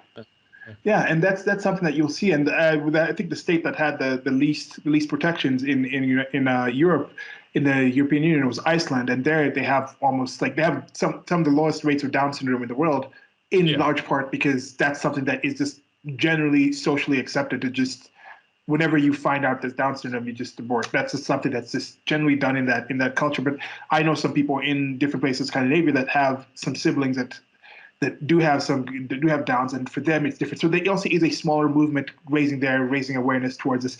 And you look at different countries have different approaches to different things in these kind of situations, and yeah, it's a tough situation. There are certain conditions where I'm not quite sure if I found out that the kid had didn't have an arm, had a limb missing, or had some health conditions where they're probably going to have a very painful life for the first a year, and then have a 90% chance of dying. I don't know what I'd do in that situation. I'd give my suggestion to my partner, the person who's gestating, and then it would still come down to them to do it. I would support their decision, but it's a tough thing to do. So I'm not saying this is an easy thing. By no means do I think 99.99% of the people who actually go through this enjoy it. So it's not something to take lightly. And I think that's why I'm appreciative to Stephen to take his time and actually come and have this long conversation, because I think it's a tough topic, but I think it's worth actually discussing.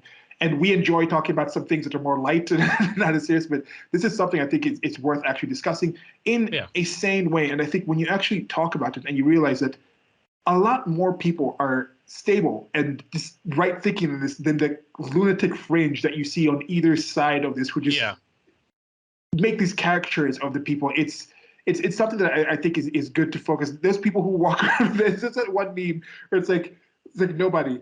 Literally nobody. Every time something in the liberal, leftist women, every time something happens, they're just walking in the handsmaid's tale type of thing. And that's one thing I wonder. These people they're not serious people. They're not looking at the reality. There's this meme on the screen that says what they think will happen, handsmaid's tale type of people. What the response they think will be. It's the Dora Milaje from Dora Milaje from Black Panther, and the Shield Maidens. Is that from the Vikings show? I never actually watched that show. Yeah, that's from Vikings. Yeah. Okay. Yeah. And then the worst that they'll do, and it's just some naked women just yelling and screaming and things like that. And that's what I'm saying. I've never seen the Handmaid's show. I haven't seen the Vikings. I know there was some people who were caught in that because the Vikings, when they were looting and pillaging, and just watch The Northman. Definitely go watch The Northman. It's a good movie. When they're looting and pillaging around, they would take their families sometimes with them and make cool settlements and things like this. So yes, there was occasional shield maidens, but it wasn't like whole platoons or shield maidens. But why do they go to this fantasy, this imaginary type of things? It's they have a fetishization for this life that doesn't exist. Oppress me. What do you think? What is that? Where do you think that comes? Well, there's that theory. It's been floated around for some time, and I wonder more and more about it. How men have become more feminized in the West. I mean, they talk about declining testosterone. They talk about men becoming more feminist, things like that. But there's still that need for sort of the male dominance. That's why, women, as we were discussing before, women will reproduce with the bad boy and then complain how awful he is and how she needs a nice guy, but then won't date the actual nice guy. There's some sort of yearning for that strong man to come in and dominate them, but it's they don't want to admit that because that's considered an outdated stereotype and everything. But I think it was Pearl who was talking about on her show that there's actually there's actually threads on Reddit of women who will just watch the rape scenes in the Handmaid's Tale and just talk about it. And it's kind of if you're complaining about rape culture and male dominance and patriarchy, why is there this fascination with this unless this is some sort of fantasy you're living out? Oh, 50 Shades of Grey, that's another one. Same thing.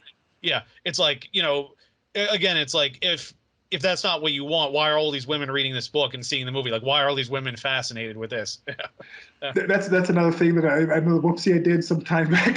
It's I was talking to a female friend of mine, and an assault came up, and I was like, yeah, there's a subset of women who actually fetishize this thing. It's entire bondage is not just watched by men alone. That's also something towards women, and there's evolutionary biological reasons to do this because humans sucked way more in the past than they have today, and many of us suck today and will be compared to how we'll be in 100 or 400 years.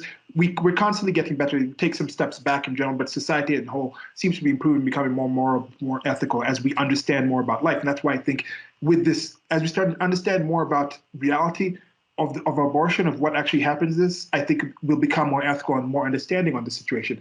But in the past, if you had some predilection to not actually be with the possible men that came and raped and pillaged your village, your genes would not continue. So there's a subset that whatever genetic aspect, whatever cultural aspect is in there, like did you say this today, or did you say this before the conversation, or was in the conversation where you're saying the same traits in the hero and the villain are desirable, that strength, that kind of toxic masculinity is something that's done on both sides, like it's in there.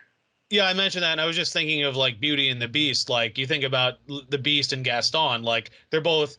Well, I mean, the Beast is in an animal form, but it's like they're both highly desirable. Like even when the Beast turns back in a human form, he's a prince, he's handsome, he's rich, all this. Gaston, he's handsome, he's charming, he's a strong man, he's popular with the ladies too. But they're the hero and the villain, but it's like they're both highly appealing. They're not interested in LeFou or the other characters. Yeah, that's kind of true.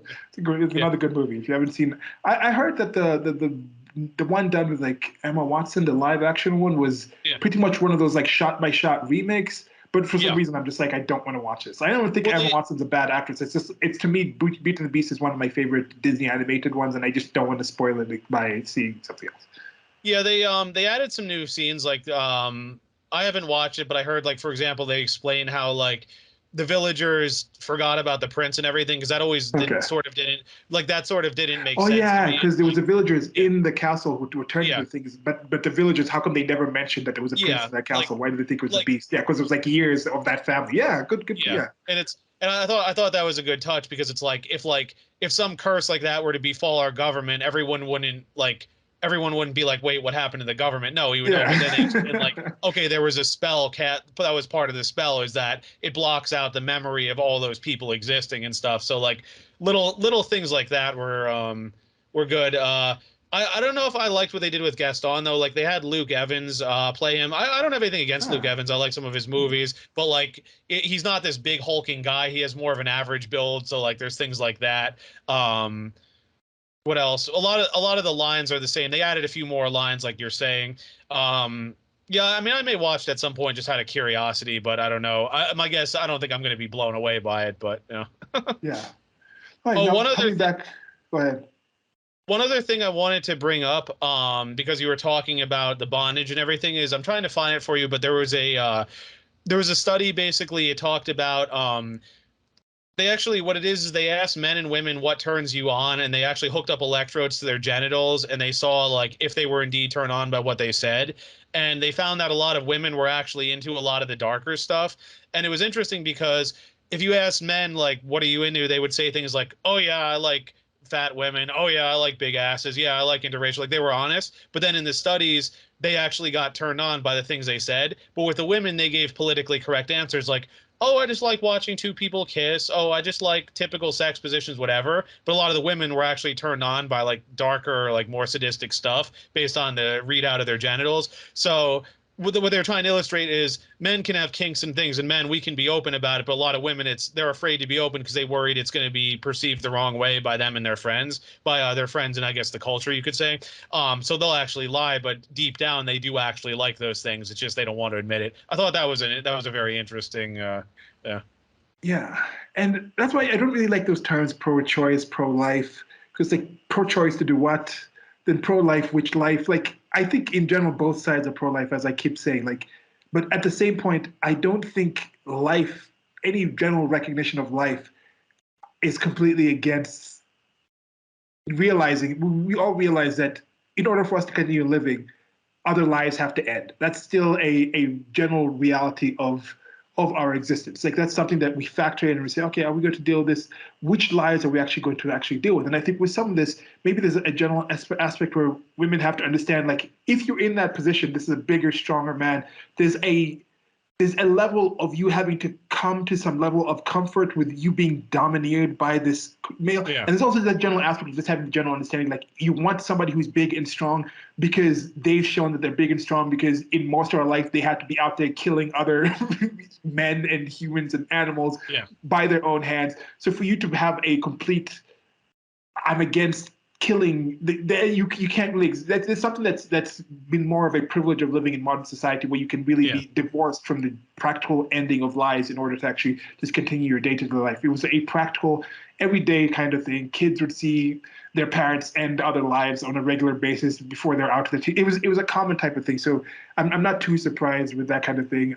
Humans are just, this whole cordiality, this whole romance type of thing, even before, because it's not necessarily the courting. You didn't really court and get to know somebody. You had strong feelings for them, sending letters back and forth before you actually decided that finally we're going to sit down and actually have sex. It was like, even if this person was not a hateful person, it was somebody you didn't really know before. Your parents put you together, and then the first night you'd actually have intercourse was like on the wedding night. So in that situation, it was still kind of a stranger. So there's still some kind of assault where, if you take that same typical marriage, first type of intercourse relationship to now, where it's like you hardly know the person, although people hardly know each other at bars, but then they choose it. So anyway, but there's still a choice in there. In the past, it was somebody else choosing for you to be with this person that you hardly know. So the first time you had intercourse, there was some kind of assault type of activity in there, where now I think I would consider it to be assaultive. But yeah, I have a funny story in my family, actually. I forget if I've told you this or not, but so my great uncle Al, he was my grandfather's oldest brother. My grandfather was 1 out of 5. He was born 9 months to the first day of my great grandparents' honeymoon. Like, they actually looked back and checked. So I'm like, wow, they didn't waste any time at all. But you figure he was also born in the 1930s. I think he was born 1933. I'd have to check. But you figure birth control wasn't around yet, so it was like, okay, we're together, we're married, it's acceptable. And they were both very Catholic people, so they honored all that and everything. But it was just funny because it's like exactly 9 months, so it's like, you're like, wow, they did not waste time at all. Yeah. So there is that general thing where I think men are kind of aware of what women want, and they tailor their behavior towards that. And women are also kind of generally aware of what men want and tailor the behavior towards that. And I think that explains why certain women, certain subset of women who are on that side of saying it's a patriarchy and all men want is sex, will also seem to protest by highlighting their genitals. We're more than our genitals, but then when we have a women's march, we'll walk around in massive pussy hats and massive pussy costumes. So it's like, if you're saying you're more than this, then why are you using that? And I think it's because in their fantasy world, men are just so focused on sex that that is more valuable to them. So if you have something your enemy values, you're going to leverage that as your main thing to get power and influence over your enemy. And I think that's why you see it. Now, that's why you see but I understand the pussy hat type of thing to that level.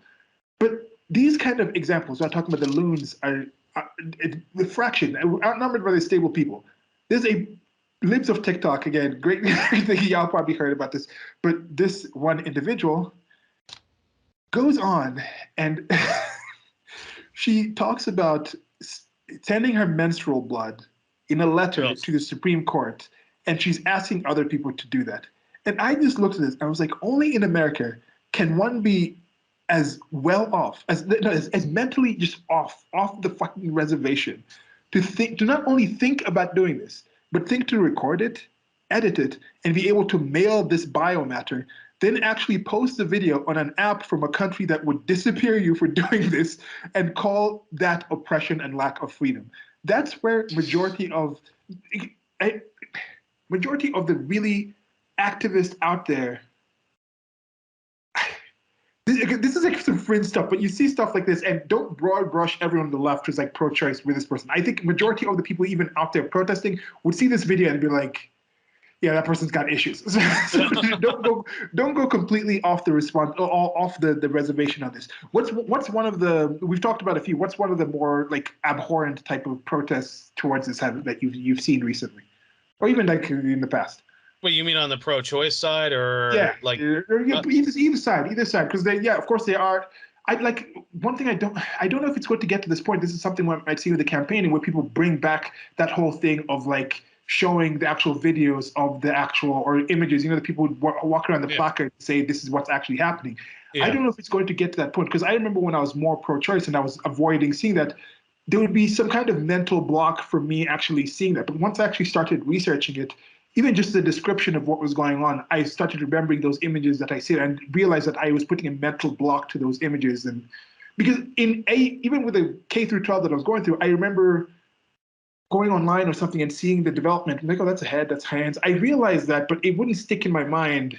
I don't know if it needs to get to that point, because I think that's a bit jarring as well. I don't know if we need to get to that point where it's well, that's like my dad said as a kid in school with drunk driving, they would actually like just show them videos of aftermath. Thank you, Dad. That happened to me. We had like a whole thing in the auditorium. We went there. There was like one of those videos where it's like it's somebody's half their head is off, their brain is like hanging out. I was like, God, I'm not gonna drink and drive.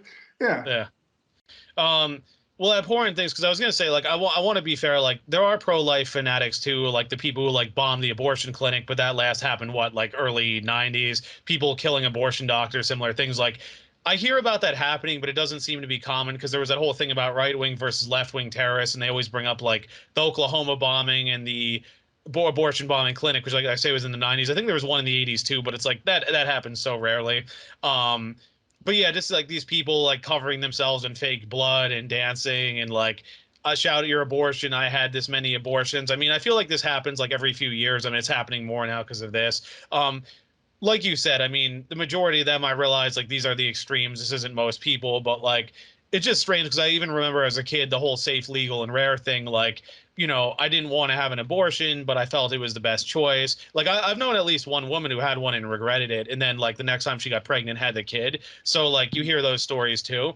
But it's like, I don't know. Again, it's like, it's that whole just ramping up how extreme it is. And it's like, again, nobody's calling to ban abortion nationwide. It's just, I don't know. It's just like, it's the whole religious thing about like, it gave them a purpose in life and it's something to fight for. And, you know, kids like my friend who had a very easy life, like they need to feel like they're struggling or they have some purpose. I mean, that's always my take on it, but I don't know.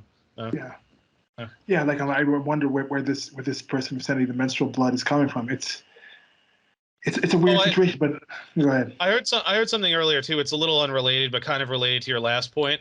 One of the Manosphere guys was talking about why there's so much simping, and he actually had a good analogy for it. He calls it sexual diabetes, and what he means by this is, because here's what he means by this is, you think about it, in the past, our ancestors, we always craved sugar, but in the past, to get sugar, you either had to chew on sugar cane, you had to eat fruit, all this. So you could get the sugar for energy, but it was with fiber and other things, and it was in very low amounts. But the thing is, we live in a civilization now where sugar's everywhere. Like I can go out down the block and get a big gulp, which has like more sugar than one of my ancestors had in like a month or something. But it was the same thing with protecting women. We feel inclined to protect women because the tribes that didn't do that, they got wiped out. If you protected your women, you fought off men. Okay, what would happen? Those men would reproduce with those women. The tribe would expand, thrive, eventually become a nation. The tribes that didn't do that, well, they'd get wiped out, or those women would get absorbed into other tribes. So there's still that instinct. It's just now civilization is safe enough that it's like the women aren't worried about marauding barbarians coming in and raping them. But at the same time, there's still that instinct for men to protect them. It's just, it's been kicked into overdrive now. That's hence the whole white knight phenomenon. Whereas in our evolutionary past, you weren't a white knight. You had to actually fight. You had to actually fight to protect the women. Mm-hmm. But it's like that instinct is still there. It's just it's not as necessary now. So that's why you have guys who will simp for women. You know, OnlyFans, why it's so successful. Why, you know, the porn sites are the most visited. Why, you know, you have guys sending women money. The women have no interest in them because that instinct is still there. It's just the purpose it served. Yeah, the purpose it served has been kind of rendered obsolete, but the instinct is still there. Yeah, it's like human behavioral spandrel of sorts, where it's like it doesn't need to be as strong as it is. And in the past, if it was that strong, you would be selected out of because you'd be jumping in. Oh, this woman you looked at my woman wrong, so I need to like defend him. Then like some bigger, strong guy would just kill you. so you wouldn't be able to keep doing that behavior and pass on your gene, or like there was more checks and balances to being that way. You have to be more careful, as you said. It's like you could step up to a man who said something or tweet something at them without having to defend that woman's honor with your actual life. So you didn't have to really establish if the woman has truly been wronged or if that man really meant what they said. But in the past, when they did, I challenge you to a duel, and you would duel, and what someone would have to die, like Charlie Murphy said. Someone would have to die. And even if you survived, I mean, you might, get a bullet, like Andrew Jackson had multiple bullets lodged in him. You might get a limb hacked off, Yeah. All right. Now the next section is about responsibility. Like we're talking about the responsibility with defending somebody or raise somebody's responsibility. How responsible are you for the people that you care for and things like this? And that's what I'm wondering with these, like as we talked about some of these protests, women in New York having these big protests and things like that. You live in New York. You're probably not going to leave New York. Why do you really care what's happening to the women in Alabama, who majority of those women probably are completely okay with the laws the way they are? Like it's this weird sort of situation that we have here. And again, that's a social pressure to actually have a thing. But this is something that I see talking about this social pressure for society's social contract type of thing. This is one of those deflections or common things that I see coming around this topic. And it says this. So it's a variation of this sort where the intention seems to show how concern for simple continued existence of X life in a womb is only valid if you have Y level of concern for that and other lives for Z amount of the time after birth, regardless of the cost to you or the society. And this is from a post by Layla Cohen, and she says, if it was about babies, we'd have excellent and free universal maternal care. You wouldn't be charged a cent to give birth, no matter how complicated your delivery was. If it was about babies, we'd have months and months of parental leave. If it was about babies, we'd have free lactation consultants, free diapers, free formula. If it was about babies, we'd have free and excellent childcare from newborns on. If it was about babies, we'd have universal preschool and pre-K and guaranteed school after placements.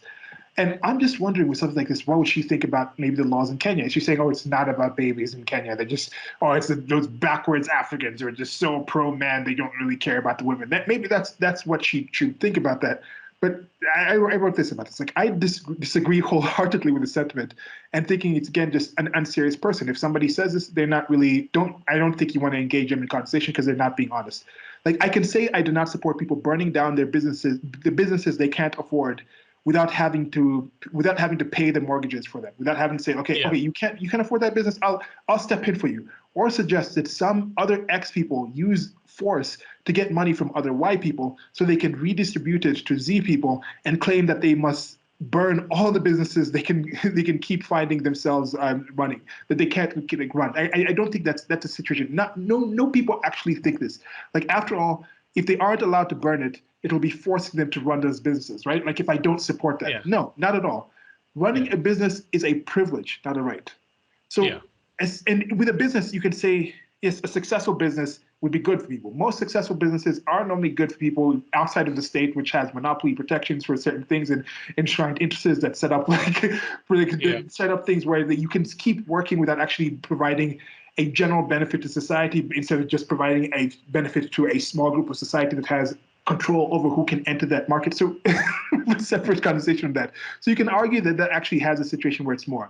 Like, claiming I do not want people, this is another example, claiming I do not want people to kill their pets, the pets that they choose to adopt or breed, after they say they can't afford them, is not only valid if I'm also adopting every single unwanted pet that I see or trying to look out for them, or think they should be a government program redistributing resources to pay for the upkeep of every pet owner's pet. So what do you think this whole thing of saying, like, oh, if you really care about kids, you have to care about kids forever before, but these people conveniently don't seem to talk about the care that I have for people not buying businesses, not starting businesses they can't plan and haven't afford. Don't adopt pets that you don't think you're going to be able to care. Don't have sex when you don't think you're ready to actually be able to parent with that person with it. Why do they focus on the after but not the before? I really think, again, it's just the avoidance of responsibility. Like, my friend, when I bring up, like, women chose to have sex with these guys. Yeah, well, but women chose to have sex and they had multiple partners. They know when their fertility cycles are. Well, you see, the apps aren't reliable. It's like you're making every excuse you can to avoid responsibility. I mean, that's all I'm getting out of that. Yeah. Because it's usually like, I mean, the fact that many of them are higher earning, I also wonder how many of these women came from wealthier backgrounds, or at least middle class, upper middle class, and it's like, how many excuses were made for you throughout your life, and now you're just carrying that mentality into adulthood, and it's like, whatever I do, there's some excuse for it, and it's like, I mean, are you not responsible for decisions you make? Again, unless you have a disability or you've been drugged or whatever. And if you hold them at what they're saying, so they're saying, if you're against abortions, it's not really about the kids because you don't want to support the kid for the rest of their life, or until they're an adult at least. then are they saying because they want to support free all these other things, quote unquote, free all these other things, I mean, tax refunded, redistributed, and things like that, whatever they're talking about that, are they saying they're doing that because of their kids? Or do you think their care for that is also more focused on making life better for the mother than it is for the kid? It could explain why. It could explain why it could explain the status of how crappy schools are, because they're like, no, this is about freeing up the mother so she can live and work and do these other things that are more positive for society, rather than caring about how well the kid is being treated. Do you think there's an aspect of that in there? I think it's just female solipsism, honestly. It's like for those who don't know, solipsism, it's a branch of philosophy. It's been associated with Rene Descartes. It's the idea that your mind is the only thing that can be sure to exist, and that everything you deal with is a reflection of how your mind perceives it. And now this doesn't mean that women literally only see themselves as the only thing that exists. Of course not. But what it is that women tend to put themselves first. Women tend to see the things through the lens of their own experience. And again, some people will get mad when I say this, but I've noticed this, like when I've had a lot of discussions like this with women, it usually turns into personal anecdotes, making the story about them, all that. Now, the evolutionary explanation I heard is because women are more vulnerable. So it's like on, again, on the African plains, it's like you had to be more protective of yourself, especially if you're carrying a child, because you can't fight off a predator or a man who's attacking you.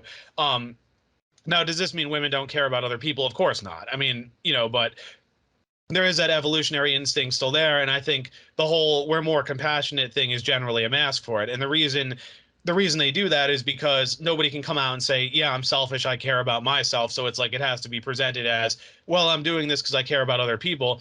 And my take on this, and I don't think I'm the only one who said this, but this is why a lot of women tend to lean left and lean more towards socialist ideas, because if you press enough socialists, you realize it's not really about concern for the poor. It's just hatred of the rich and wanting wealth redistribution in their direction. Like, I mean, I don't know, maybe there are some good faith socialists who actually do want the poor to be uplifted, but I usually find if I press them enough or it's revealed through things they say, it's either I hate the rich, people have more than me, this isn't fair, and this stuff should be taken and given to me. But it's like it's presented as, well, I believe this because I care about other people. But again, as far as I can tell, you press them enough, that's rarely the case. Yeah, maybe those few libertarian socialists out there. But I really think there is an ability to be benevolently selfish. And just in general, in most cases, when you do the best for you, it's also the best situation for you to be liked by people around you, to be useful to people. People like useful things. A lot of these abortions, a lot of divorces, a lot of these things happen because somebody doesn't feel that person is useful to them. They feel having this kid is going to be negative towards the rest of their life, so they're not going to do this. So if that kid was useful, some of the women are like, this kid is useful to get me this guy, and then if this guy doesn't end up actually staying with me, I'm not going to have this kid anymore. So that's a selfish thing, but some selfishness like that have resulted in kids being born. Some women have kids or pets like as accessories. It's useful to have this accessory. It gives me social status, so I'll do this. So I'm not saying being selfish is inherently negative, but there's ways to be selfish. If you're in a team, even if you're in a team environment, being the healthiest person you can be, knowing the most about the things, even just focusing on yourself and being the best you can be at what you're doing, even if you don't really care what other people are doing, in many cases, that's better than somebody who really cares about what everybody else is doing, but to the point where they're slacking what they're supposed to be doing. So even if you're working in the team, you can be selfish in that sense. Even if you're like a solo type person, you can be selfish and actually have benefits for the other people around you. So I think people should embrace their selfishness and that kind of benevolent selfishness type of mindset. I don't know. Well, because I brought up in a previous discussion, Future the rapper, and you can talk about Drake, you can talk about these NBA players, all this, and it's like how they have multiple kids with multiple women, and it's like they complain, oh, he's just using women for sex, but it's like, well, why did the women get pregnant? Because they know it puts them on the hook for child support and other things. And some of them, I'm sure, are hoping, oh, I can marry a rich guy, I'll have a life of luxury. But of course, he doesn't have an interest in marrying them. He's just interested in the sex. But maybe there's some arrangement, again, who knows what goes on behind the scenes. Oh, I'll go off and do my thing. I'll just send you money for the kid and we'll call it even. But then those same women will complain later that they can't get men to commit to them. It's like, well, I'm not really interested in raising Future's kid, with you. And if you're not going to give me more kids, it's like, you sort of box yourself into that corner, but it's also like, that's the price you pay for choosing to do that. Yeah, and I think the future will also open up. I did get to this before when we talked about the state as a part of the limitations of the the struggles between relationships right now. And I think as we liberalize that, there's also be more liberate. I don't think the state should be involved in marriage at all, but I think there'd be more forms like different, more serial monogamous type of things where you sign like, it's like a sports team where it's like you're gonna sign like a 7-month contract, a 7-year contract with stipulations like over this time, let's have a couple of kids, and then we'll revisit this contract in 7 years and see have you actually brought the kids? Have you has the man been has the man during this time been bringing in the same sorts of resources? Has he been true to the relationship? Then you can reset the thing. I think there'll be different sorts of organizations once we get away from marriage and the benefits that the state seems to bestow upon you, when it's like, no, it's limitations that's in that kind of situation, not necessarily the right thing. But yeah. Because I was also talking to my friend who I was debating with about the whole thing about high value men, women sharing high value men, and historically that was the norm. I mean, Genghis Khan was said to have fathered over 1,000 children. Like most Chinese people today have at least some of his blood. You know, there's sultans and harems. There's Chinese emperors had concubines. Charlemagne had like multiple children into the teens. You know, you can look at the King of Siam, on and on. And she was kind of saying like, oh, I think that's unfair, the pecking order, all that. But I'm like, but what happened with these women? It's either you marry an average guy, you live an average life, or you're in the palace, you know, you get your kids protected by law because they're the king's children. You know, he's going to make sure nothing's happened to them. They could potentially inherit the throne. You're given certain living quarters, all that. And a lot of these women saw it as like, well, that's an alternative to either being poor, being homeless, turning to prostitution, or getting an average guy. So it's like, that's the price you pay for that. And then with some of these women, it's like, well, you could get with a more average guy. Oh, no, I don't want to do that. And it's like, you know, they seem to have some issue with hierarchy in general, whereas I find with a lot of men will say, no, I'm not an alpha guy. No, I don't deserve the best, all this. Again, some of this is anecdotal on my part, but that's just a trend that I've sort of observed, you know? Yeah, like I'm actually not even against that. Like I think like someone like Elon Musk should have as many kids. He's like a multi-billionaire. Yeah. Like let him have 50 kids if he wants. He can afford to actually take care of them. And that's how it was in. I'm not saying bring that back to the society that we have now, but that's how it was in even my grandparents' generation. My grandfather, I think just on my mother's side, not my dad's side. My dad's side might have a divorce, but my mother's side had 3 wives. But it was like, can you afford to take care of? You're still responsible to take care of all those wives. It's an agreement that you come in together and you say, can we actually take care of these children? If you can afford to have 50 women taken care of and have the 2 kids per woman, do it. Like I don't think there should be this stigma or limitation like one man. No, like have it. Instead of having those 50 women, have lower status males or have different males who may fail at actually taking care of these kids. If Elon Musk had 50 kids rather than 15 kids in the hood struggling, like I think it would be a general positive. And if I'm not mistaken, I'm trying to look at this. I think Elon Musk has a kid with Amber Heard, if I'm not mistaken. It's through like in vitro fertilization or something. I don't know about that. I didn't look into it. Amber. Okay. Discuss topics from his breakup with Amber Heard to his strange relationship with his father. Let me see if there's another mention here. Ex broke his girlfriend. Amber Heard. I don't know. There's some things online floating around. I'll double check and see if I can confirm. But I think she had a kid through in vitro fertilization that was it was an egg fertilized with Elon Musk's sperm, if I'm not mistaken. But yeah, I don't know. There's that one guy who had, I think he gave his sperm to a sperm bank, and then you said the turned out it was like 9 women in New York, and then some women sued him for child support and actually got it. Then of course you've had situations where, not of course, but you've had another situation where a doctor who was working at a fertility clinic, women were coming and picking sperm from sperm banks, and instead of giving them the sperm that they asked for, he gave them their sperm. So there was like 25 women he did that to, and that's a form of assault and rape. But we'll get to that in below when I kind of expand on the ideas. So here, I think we just want to talk about this. This next section was more information leads to more protection, and this is something where I was just talking about simple things like, do you know like medicine can tell the sex of a fetus at 10 weeks? Just in a non-invasive type of way that you can actually tell. And this is something you mentioned before, where it's like not the heart of a kid, it's not the spine of a kid. Like if a female has a son, and by like 14 weeks the genitalia has developed, despite what people say they don't define what a woman is, and say you can have a woman like a woman's penis or a male vagina with this whole like trans kind of discussion type of thing.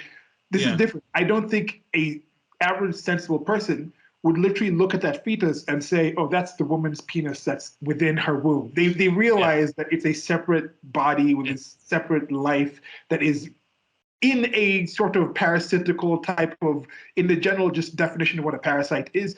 But the definition of parasite here comes subjective. If the parent wants it, they don't consider it to be a parasite. And it's also different because parasites normally just latch onto you. People don't necessarily walk around looking for leeches and putting them on themselves. Or like, if you go look for a tick and you put the tick on yourself, it is parasiting off of you. But the process of it becoming part, attaching it to you is not parasitic. So like you said, you don't just fall on penises or just wake up.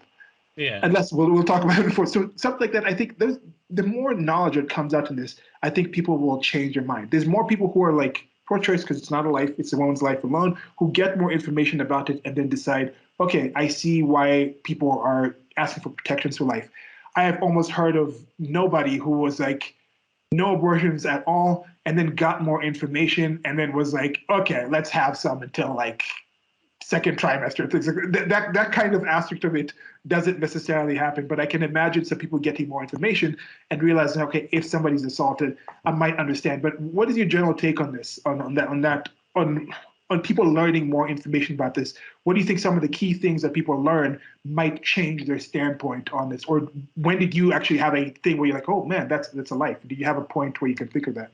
Well, I mean, being raised Catholic, I always just kind of went with the pro-life argument by default. And like, I remember like when I was a kid, John Paul II, he was very conservative. Like he didn't even want birth control. He didn't want hormonal stuff. And like, I always thought that was a little absurd. Like I didn't question it as much till later. Cause it's like, you know, okay, you're altering your hormones, you're preventing implantation, you know, a sperm and an egg gets destroyed. Okay. You have plenty more, presumably. I thought that was a little extreme. And then like I heard, you know, of course the pro-choice arguments, but then like once I started getting into like I know there was one where there was a segment where Steven Crowder did a change my mind thing and he debated different people and he brought up some of these points about, you know, the spinal column, the new DNA strand, the heartbeat, all this. And that's where I was kind of like, okay, we have to acknowledge this is a separate entity. This isn't, you know, a part of the woman because again, for all the reasons we just went into, I don't think it happened all at once. I think it was a combination of hearing the arguments on both sides. And I find that when you argue with the pro-choice people, like we were saying on these points, there's kind of that cognitive dissonance where they're like, well, yeah, but I don't know, it's complicated. It's just like, it's either a non-answer or some kind of deflection to get away from it. Yeah. Yeah. Yeah, because I'm trying to think, like, for me, I was raised like non-denominational Christian, and we went to Catholic schools and some Catholic churches and Anglican and then Presbyterian in the United States of America. So it was in that point. And at that point, I think it was still in my earlier teens. Yeah, I still thought of the soul type of thing when life comes. I was still trying to think, do I really believe this stuff? Then I became rather anti-theist. I was very strongly atheist for some time. I think that also kind of embraced some of that whole like, okay, it's not life at that time, but I wasn't really that sexually active at the time. But I remember thinking like I wasn't considering myself valuable enough or ready to actually parent a child, or I didn't think I was in the position to. There was those things where I was like, okay, I want to have sex, but the hormones, the flight, there's attractive women, there's all these kind of things. But at the same point, I'm not ready for the responsibility of what can happen from it. So at that point, I was like, oh yeah, I wish if I'm with someone, I'd want them. I didn't really have those conversations with people though. So I understand people don't have these conversations, but you can have these conversations. It's not like I was not thinking it. I just was not quality enough of a human being at that point to actually take these things, not strong enough in my self-knowledge of self-confidence in my standpoints to actually bring it up. I was like, oh, if I bring this up, would she not sleep with me at this point? Or do you find other ways to confirm where like, I'm pretty sure if somebody behaves this way, so there was those kind of things. But then when I finally decided, okay, I'm trying to look into this, it wasn't based on like, oh, I think the soul actually gets put in like the second the sperm enters. No, I don't think I ever truly actually believed that. But when I've looked into this, I've gotten to the point where like, yeah, I'm making like things like this comic strip that's on the screen right now, where it's like her body, her choice, like her body, her kicks. Like to me, it's at that point, like this person kind of, this family's kind of walking around and the woman says she feels like some kicks and the kid's like, oh, my sidekick, like things like that. The husband's like, oh, are you okay? Do you need to take a seat? It's like, oh, it's like 14 weeks is early because I checked and that's how early the kicks can actually happen. When that kick happens, I have some kind of typical type of looking feminist type of person here, like the radical feminist, like they say her body, her kicks. So it's like, it's not the baby's kicking. It's like she's kicking herself in her womb. Like nobody thinks that.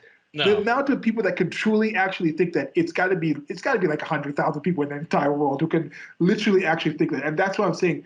The information that comes out of this will completely change will completely change people's standpoint on this, and people will realize that most people are already at this point. It's relatively a settled issue, in my estimation, because my general trust of just basic humanity, basic life, basic observation of reality will make people realize that yes, that is a being worth some level of protection, and we're going to weigh that compared to the protections we have on the woman, especially accounting for when a man and a woman choose, man and a woman, adult, male and female, choose. It's going to be different when you're talking about children. They shouldn't be really having sex to begin with. And of course, it's going to be different when you're talking about rape. It's going to be different when you're talking about incest. Those are going to be things I think most people will agree, but we need to actually talk about what's actually going on. Well, I was talking to a friend sometime back when we were talking about that lady I know who is entitled and wants a rich guy to hook her up for basically doing nothing. And we were talking about how there's the parts of the brain deal with roughly 4 areas of life. Now, I've heard some critiques of this, and it's not so cut and dry, but it makes sense to me that there's the limbic system, which is like pleasure, impulse, all that. There's the tribal part.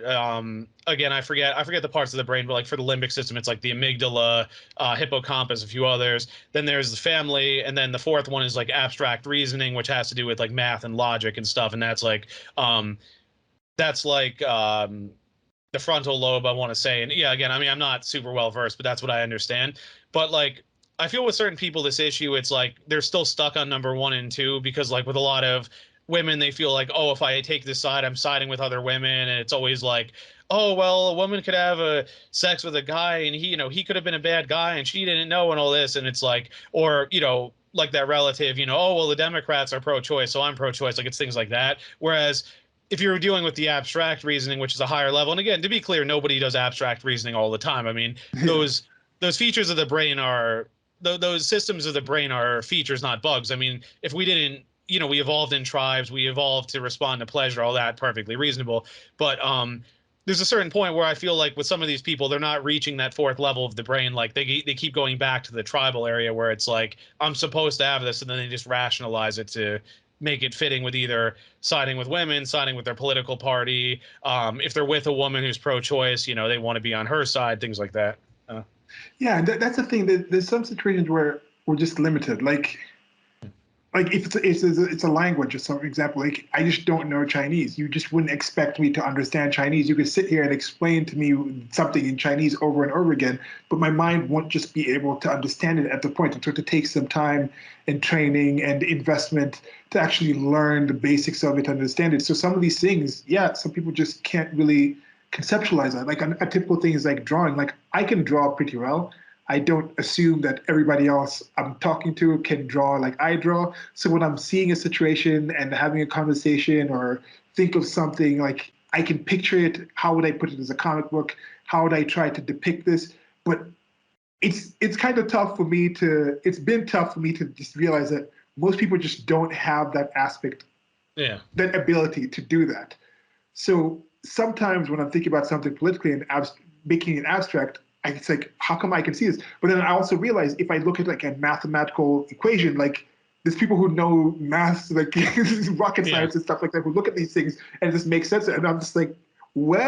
It's just like my mind is not capable to actually picture or reading music. I can't read music. I can pick a good song. I understand what's good to me. I normally pick good songs and other people, it turns out it's good. But like I can't read sheet music and imagine these notes make these sounds, but there's aspects. So I think it's another thing. We are supportive. I think most people listening to this, most people in the world in general are pro-human flourishing. If you're not committing suicide right now, you're pro-life. So understand that, grant that to the people you're talking to. Some people are unserious. It's a waste of time to talk to them in that situation, in that time. But if you establish that they are serious, give them that understanding that there might be some things they're currently unable to see, and there might be better ways. You might also be currently unable to depict what you're thinking in a way that they can understand. So give people that, and that's the same thing with this situation. We might not be able to understand the struggles a woman making this decision is going through, but we definitely can't understand. We don't have the ability to remember what it is like to be that, but doesn't mean there isn't something going on in there. There's some kind of existence. So it's just have that general understanding. Well, it's funny you say that about because I played two instruments. I played the piano and alto saxophone. I can read notes Uh, fine. I mean, I just I can't. can't. No, I I tried in I English in music class in high school. No, it's not I happening. I I can read the notes. My thing is I don't feel like I have the coordination to do like really sophisticated combinations at like an intense speed or anything. Like if you were to ask me to like play a scale on a piano, I could. Some basic songs I could. I'd have to get back into it again. Saxophone, I remember the notes. But then with math, like I was never great on it. My friend, he's working on energy development right now, and he was showing me this meme which showed these equations. It's like find someone who can understand these, and he explained to me, he's like, this is actually from calculus 1, and then these equations are from calculus 2, so these should be. I'm like, I have no idea, like I barely passed that in high school. It's just like not happening for me. My brain Yeah, it's just like I, doesn't work that way.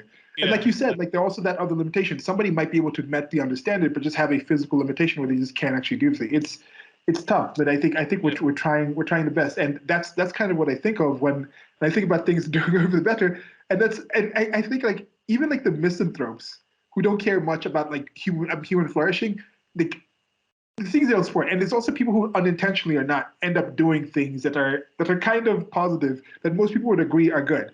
And there's this meme, I think you've seen it, where the Kaylee31 from Tinder, she's a bit heavier of a woman, Rubenesque, as some say, and it says vasectomy required. She's 31. After the events of 6/24/22, there's another thing with these people where they can't actually say the thing. It's like, it's like Voldemort. We can't say his name. It's like, or yeah, the people who are religious, like, you can't say the devil's name because it's gonna like, or don't say the Lord's name. There's a religious aspect of it. So after the events of 6/24/22, proof of vasectomies will be required before engaging in any sexual relations. And I'm just wondering, someone like this, who do they think is against this?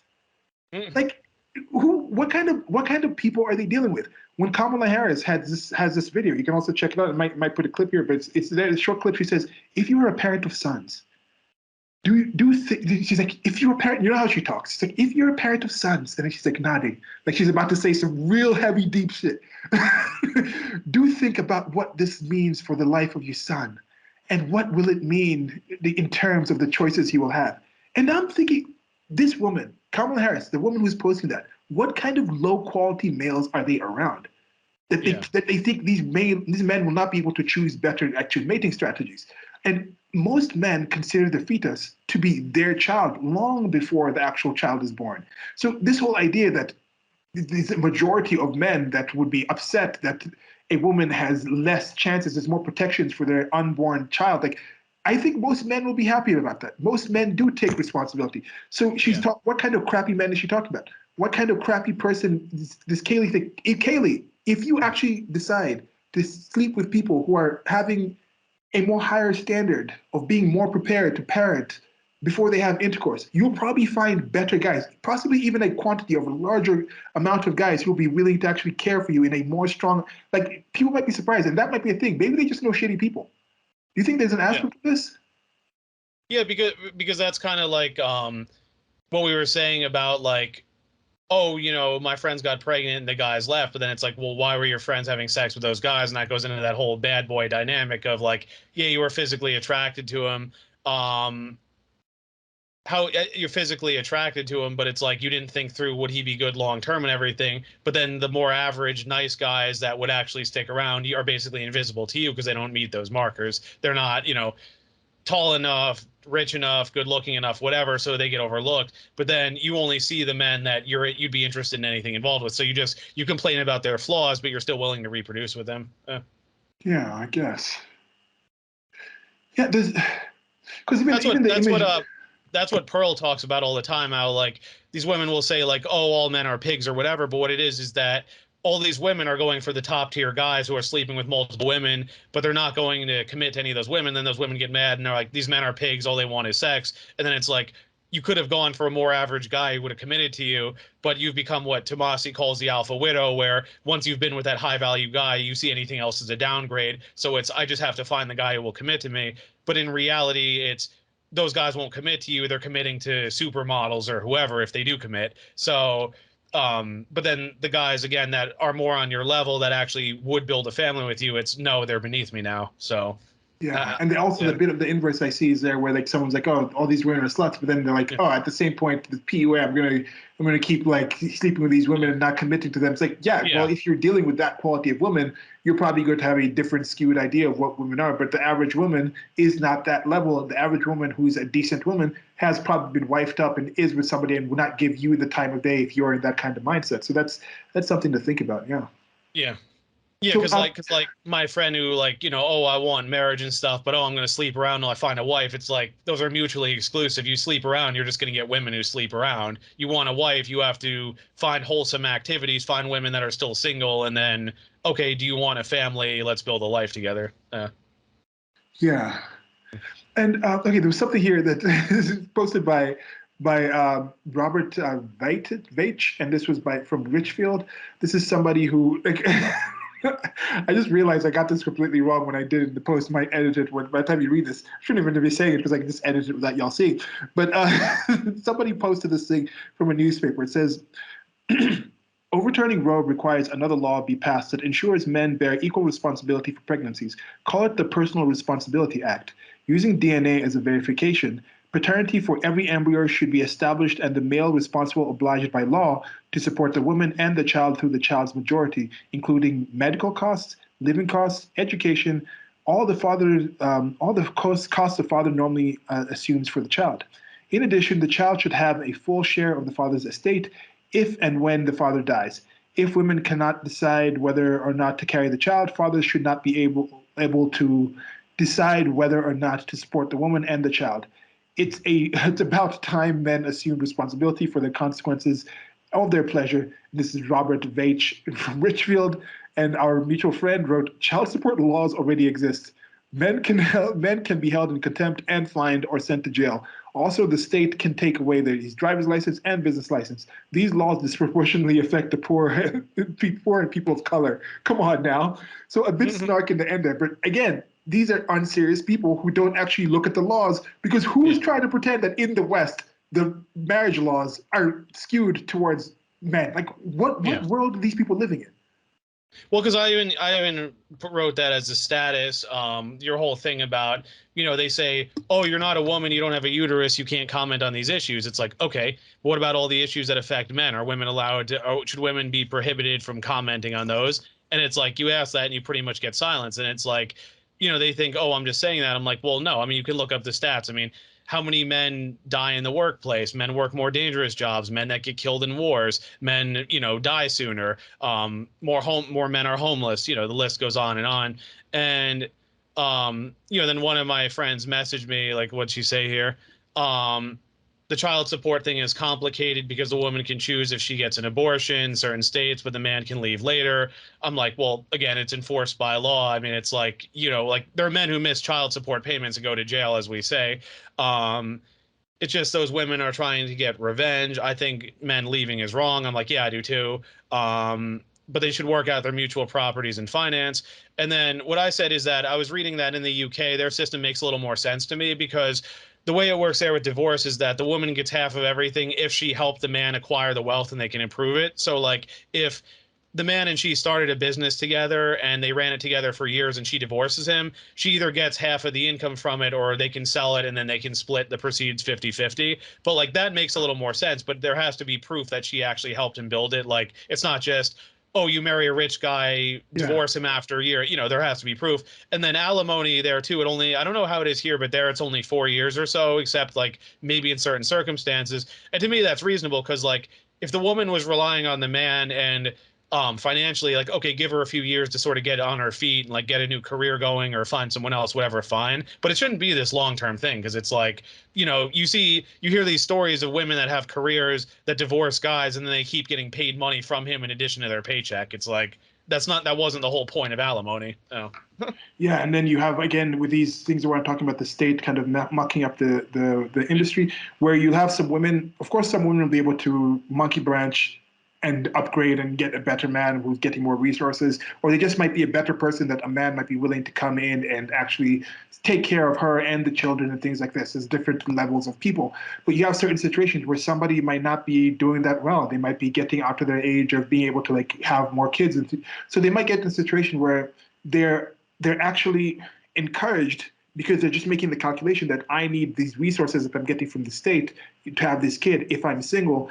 But if I have another man, if I dedicate myself or get a man who's willing to dedicate himself to me, and that man's not bringing in the equivalent of the 35,000 or so that the state is giving me, that will be a drop for the kids that I care for. And then that's going to attract men who are also not really there to actually be a parent, not actually there who care that much about the kid, who are just there for the access to sex or things like that, who are not as close, who are not as invested. And that'll bring a more negative situation. So again, going back to the people who are saying it's about the kids, if you're really about the kids, you would not support the court system and welfare for kids, attached to kids and things like this without actually checking in on how the quality of life of the kids is. Welfare focused towards you're paying people, you're paying certain communities, certain sorts of people, you're just making them understand that it is financially more lucrative to remain single and have crappy men around your children than it is to actually batten down the hatches, improve yourself to the best kind of situation you can possibly, and find the best kind of guy who's willing to dedicate themselves to you in that kind of level,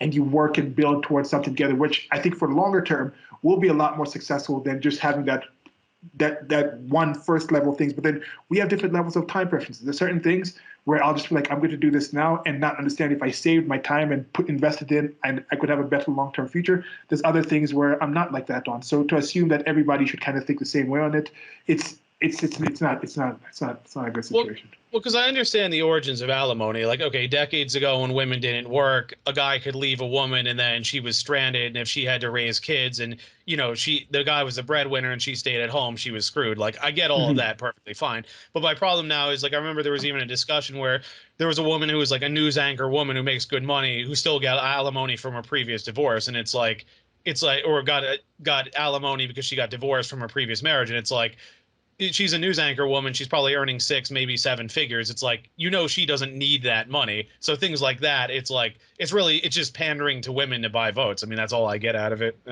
Yeah. Like I get if okay, the man leaves the woman with a bunch of children and things like that, and then it's like, and she was at home all those years, and like now it's hard for her because she can't find another guy because she's older, and like that makes perfect sense to me. But I mean, like that news anchor woman, I mean, it's like I don't really see the case for that. Yeah. Yeah, there was also a separate news anchor, as you're talking about, somebody on CNN I just saw recently. She had like kind of like a tearful goodbye to the thing, and she was like, yeah, you know, like I can't be, like, I can, if I leave this show, somebody else will come on, read the teleprompter, the show will go on, but nobody else can be a mother to my kids. And she was a bit like choked up, and the man who was saying, like, put her hand up, and it's like, I don't understand. Some of the people on the political left don't really seem to think these things. Like when I tell some women who are like into like the workforce and this thing, and I'm like, I don't have a husband, I don't have a spouse, I don't have kids yet, but I don't really imagine there could be much I could do in my life that is not as valuable as having kids. Like I can't imagine having kids and thinking there's all these other things I'd rather be doing than spending time with my kids. And I tell women that, like, yeah, you might like what you're doing now, but eventually you're going to realize that the time you spend with your kid is something that is uniquely irreplaceable. Like many other people can do what you're doing in your workplace, but nobody can be your mom. No one, your kid will not value any other human as much as they value you, but your business would value hundreds of thousands of other human beings the same kind of way that they can value you. And it's strange seeing a woman doing that on the left. And it's like, did she not think about that? And maybe some things you can't realize until it actually happens. But yeah, it's part of why the wage gap happens. Like the younger women, single women, earn a lot more. They're in the workplace and things like this. And then they get to the point, a lot of them drop out because they realize, I really enjoy being a mother. Like, it's a beautiful thing to be, and I want to spend time doing that. And it's just, yeah, I don't know. Well, I would add too, I mean, this is again obviously anecdotal, but I mean, my mother's been pro-life her whole life. She makes the point that she had my youngest brother when she was 39. I mean, he was unplanned. That's definitely geriatric pregnancy. And the thing was, my brother Carl, who was born 3 years earlier, he almost died at birth. I don't know how much I've gotten into this with you, but he had pneumonia, and like his lungs were mostly filled with water, and like he was like really close to not making it. He ended up with severe autism. He's needed help. He lives in a home and all that. And I think when my mom was pregnant with Will, she was worried because she was a few years older. Plus, the way the previous pregnancy had gone, she's worried, like, oh, is this going to be another issue? Fortunately, things went well. Will was born fine and all that. And she was saying, like, you know, she's like, you know, she's imagining now what would life had been like without my brother. And she's like, you know, yeah, I was older. Yeah, he was unplanned. But it's like, you know, would I want my life, like, would my life be more fulfilling if he didn't come into it? Like, I don't think you can make that case. It's tough. Yeah. Yeah, Yeah. it's a very tough decision. Yeah. And that's why I'm seeing things like this. I'm like, yes, I support raising the level of responsibility for both people. If there's something the woman lacks, raise it to that the man has, put that on the woman. If there's something the man has that the woman lacks, put that on I mean, that the woman lacks that the man that the man lacks that the woman has, put that on the man, as long as there's no biological actual imperatives that are tied towards that thing. So yes, most definitely, it should be at the same level before the law. And we'll talk about that more in extent. But I'm happy when people say, like, women of America, take the pledge. Because SCOTUS overturned Roe vs. Wade, we cannot take the risk of unintended pregnancy. Therefore, we will not have sex with any men, including our husbands, unless we are trying to become pregnant. Hashtag sex strike. I look at these kind of things and I'm like, is this like some kind of like conservative left wing, like religious people kind of sneaking in and like doing like ops where they're trying to get people to do the things that they want? Like, it's a religious type of thing. It's those Christian fundamentalists. You're only supposed to have sex if it's for reproduction. Any other sex isn't. This is a Christian take. This is something that people would actually like. Like, again, there's what I'm saying. Things will happen for the better, even though they're not actually. It's like they're rediscovering things. There's a reason some of these things are developed. Whether you disagree, like me, with the premise of this being based on some God sending out commandments and things like this, but the reason a Christianity could look at the society and borrow from previous religions and be accepted as the rule of as the morality of the land is because it fits in to the way the human animal organizes society, where there are certain protections towards that. It is a solid type of thing. There are marriage contracts. There's a reason that was developed in that particular way, where if you have like something like paternity tests, 99.9% of men would support the added assurance of paternity, which is something that women have in 99.9% of the time, unless it's that kind of situation where you're like some sort of 0.1% where it's like some immaculate conception, where some clandestine surrogacy ring, where it's like you're like you have some guy kind of coming in, like women being knocked out, then all of a sudden they in vitro fertilization the person. Like that doesn't really happen. We just wake up impregnated. And of course, there's also no like deities out there, in my estimation, that are actually impregnating women, virgins who are married off to men, teen virgins married off. That's not happening. So in majority of the times, the woman has been understood that this kid I'm giving birth to is a certain percentage of the kid. And we'll talk about the differences in that. But yeah, what is your general take? Why do you think, is it just horseshoe theory, or is it just they're not really understood, haven't thought of the thing, where they're kind of rediscovering certain traditional Western things coming up in these protests? Like, what do you think that's you just made me of something I saw yesterday about how Democrats were revealed to have been funding MAGA candidates. I think it was actually NPR that published, because the thing is, they thought, oh, these people are idiots. If we fund them, they'll run and they'll lose against us. But they didn't realize that these are principled conservatives, and that's what a lot of these people are looking for, and that they're sick of the rhinos, they're sick of Republicans that pander to Democrats. So that's why people like Lauren Boebert, Marjorie Taylor Greene, Matt Gaetz, all them, that's why they're becoming popular, because it's like, oh, these are people who actually stand on principles and aren't going to pander and be Democrat light, basically. So I thought of that. And then when you're talking about paternity, I've heard that's the explanation why men don't want sluts, because the idea was historically, I mean, obviously there was no DNA testing and everything. So if a woman's sleeping with multiple guys, you don't know who the father is unless you see a resemblance or there's some other trait. And like, I know there's something actually female chimpanzees will do where they'll mate with multiple male chimps to throw off who the father is. So then in return, the father won't kill the offspring, because there's a biological aversion amongst mammals, especially primates, to avoid raising children that aren't theirs. Like I always tell people, like, if the Lion King had operated according to reality, Scar would have killed all the cubs, mated with the lions, and then those cubs would have been like, that's what would have happened. Now, obviously, that's too dark for a kids movie, but it's illustrating that there's a biological aversion to fathers raising kids that aren't theirs. And it's the same thing with primates, gorillas, chimps, whoever you want to pick. It's just now it's culturally a bit more acceptable, but it's like, but that's why a lot of men don't want single mothers, because it's like, I'm spending my time, energy, resources on a kid that's not mine. The kid won't view me as a father, but I still have the responsibility and the cost. A lot of guys just decide this isn't worth it. Again, I know before anyone bites my head off, yes, there are step parents who do well and who don't mind doing it, but it's like, but biologically, generally speaking, there is sort of an aversion to that. exception doesn't prove the rule. It shouldn't be. You shouldn't look at the exceptions and broad brush everybody else with that. There's a tendency where, of course, and this is also now with different things. I would not be surprised if you find the step parents that do better also have kids from previous marriages, or you have situations where there's a kid that's brought together that, yes, the woman or the man comes in with a kid from previous marriage, but then that new couple has a kid themselves out of that union. And then there's like a step siblings type of situation in there versus just like somebody who is a step that's entirely taking care of children that are not theirs at all. Like they're literally just taking, I think they should even be like a different qualification, different version of that kind of thing where like step by step, like that's your step by step, a great show from back in the day with Paul Duffy and Suzanne Summers, where it's like they each had, was it like 2 or 3 kids, and then they had one, the youngest kid was through their marriage. So that kind of situation does work, like the blended families. That's the difference. I think blended families work a lot better than just steps where it's just like one parent coming in. And that's like talking with Kamala Harris, she was talking about another thing she was saying. She's like, I'm a daughter of a mother who's the daughter of a mother, or something like that. She was just guessing, like, I was like, Kamala Harris and Joe Biden. Like, it's another thing I was just joking about, where it's like, imagine making fun of, we joked about it, imagine making fun of like Trump, the way he speaks for 4 years, and then you end up with Biden and Kamala Harris, and so it's like, the Buddhists might be right with karma being real.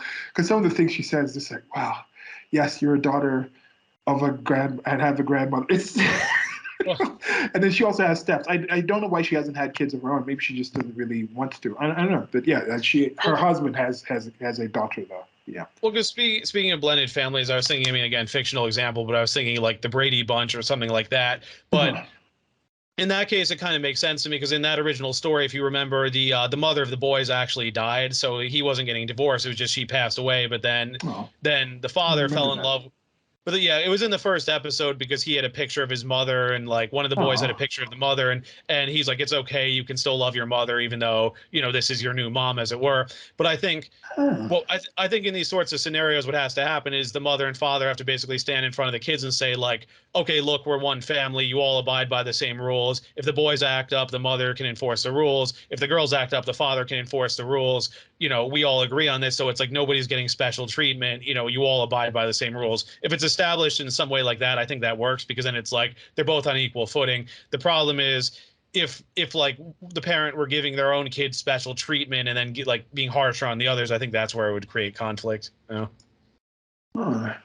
Yeah, it's a question to all y'all listening. We're getting towards the end of this, and thank y'all very much for listening to this, guys, gals, and everybody else in between.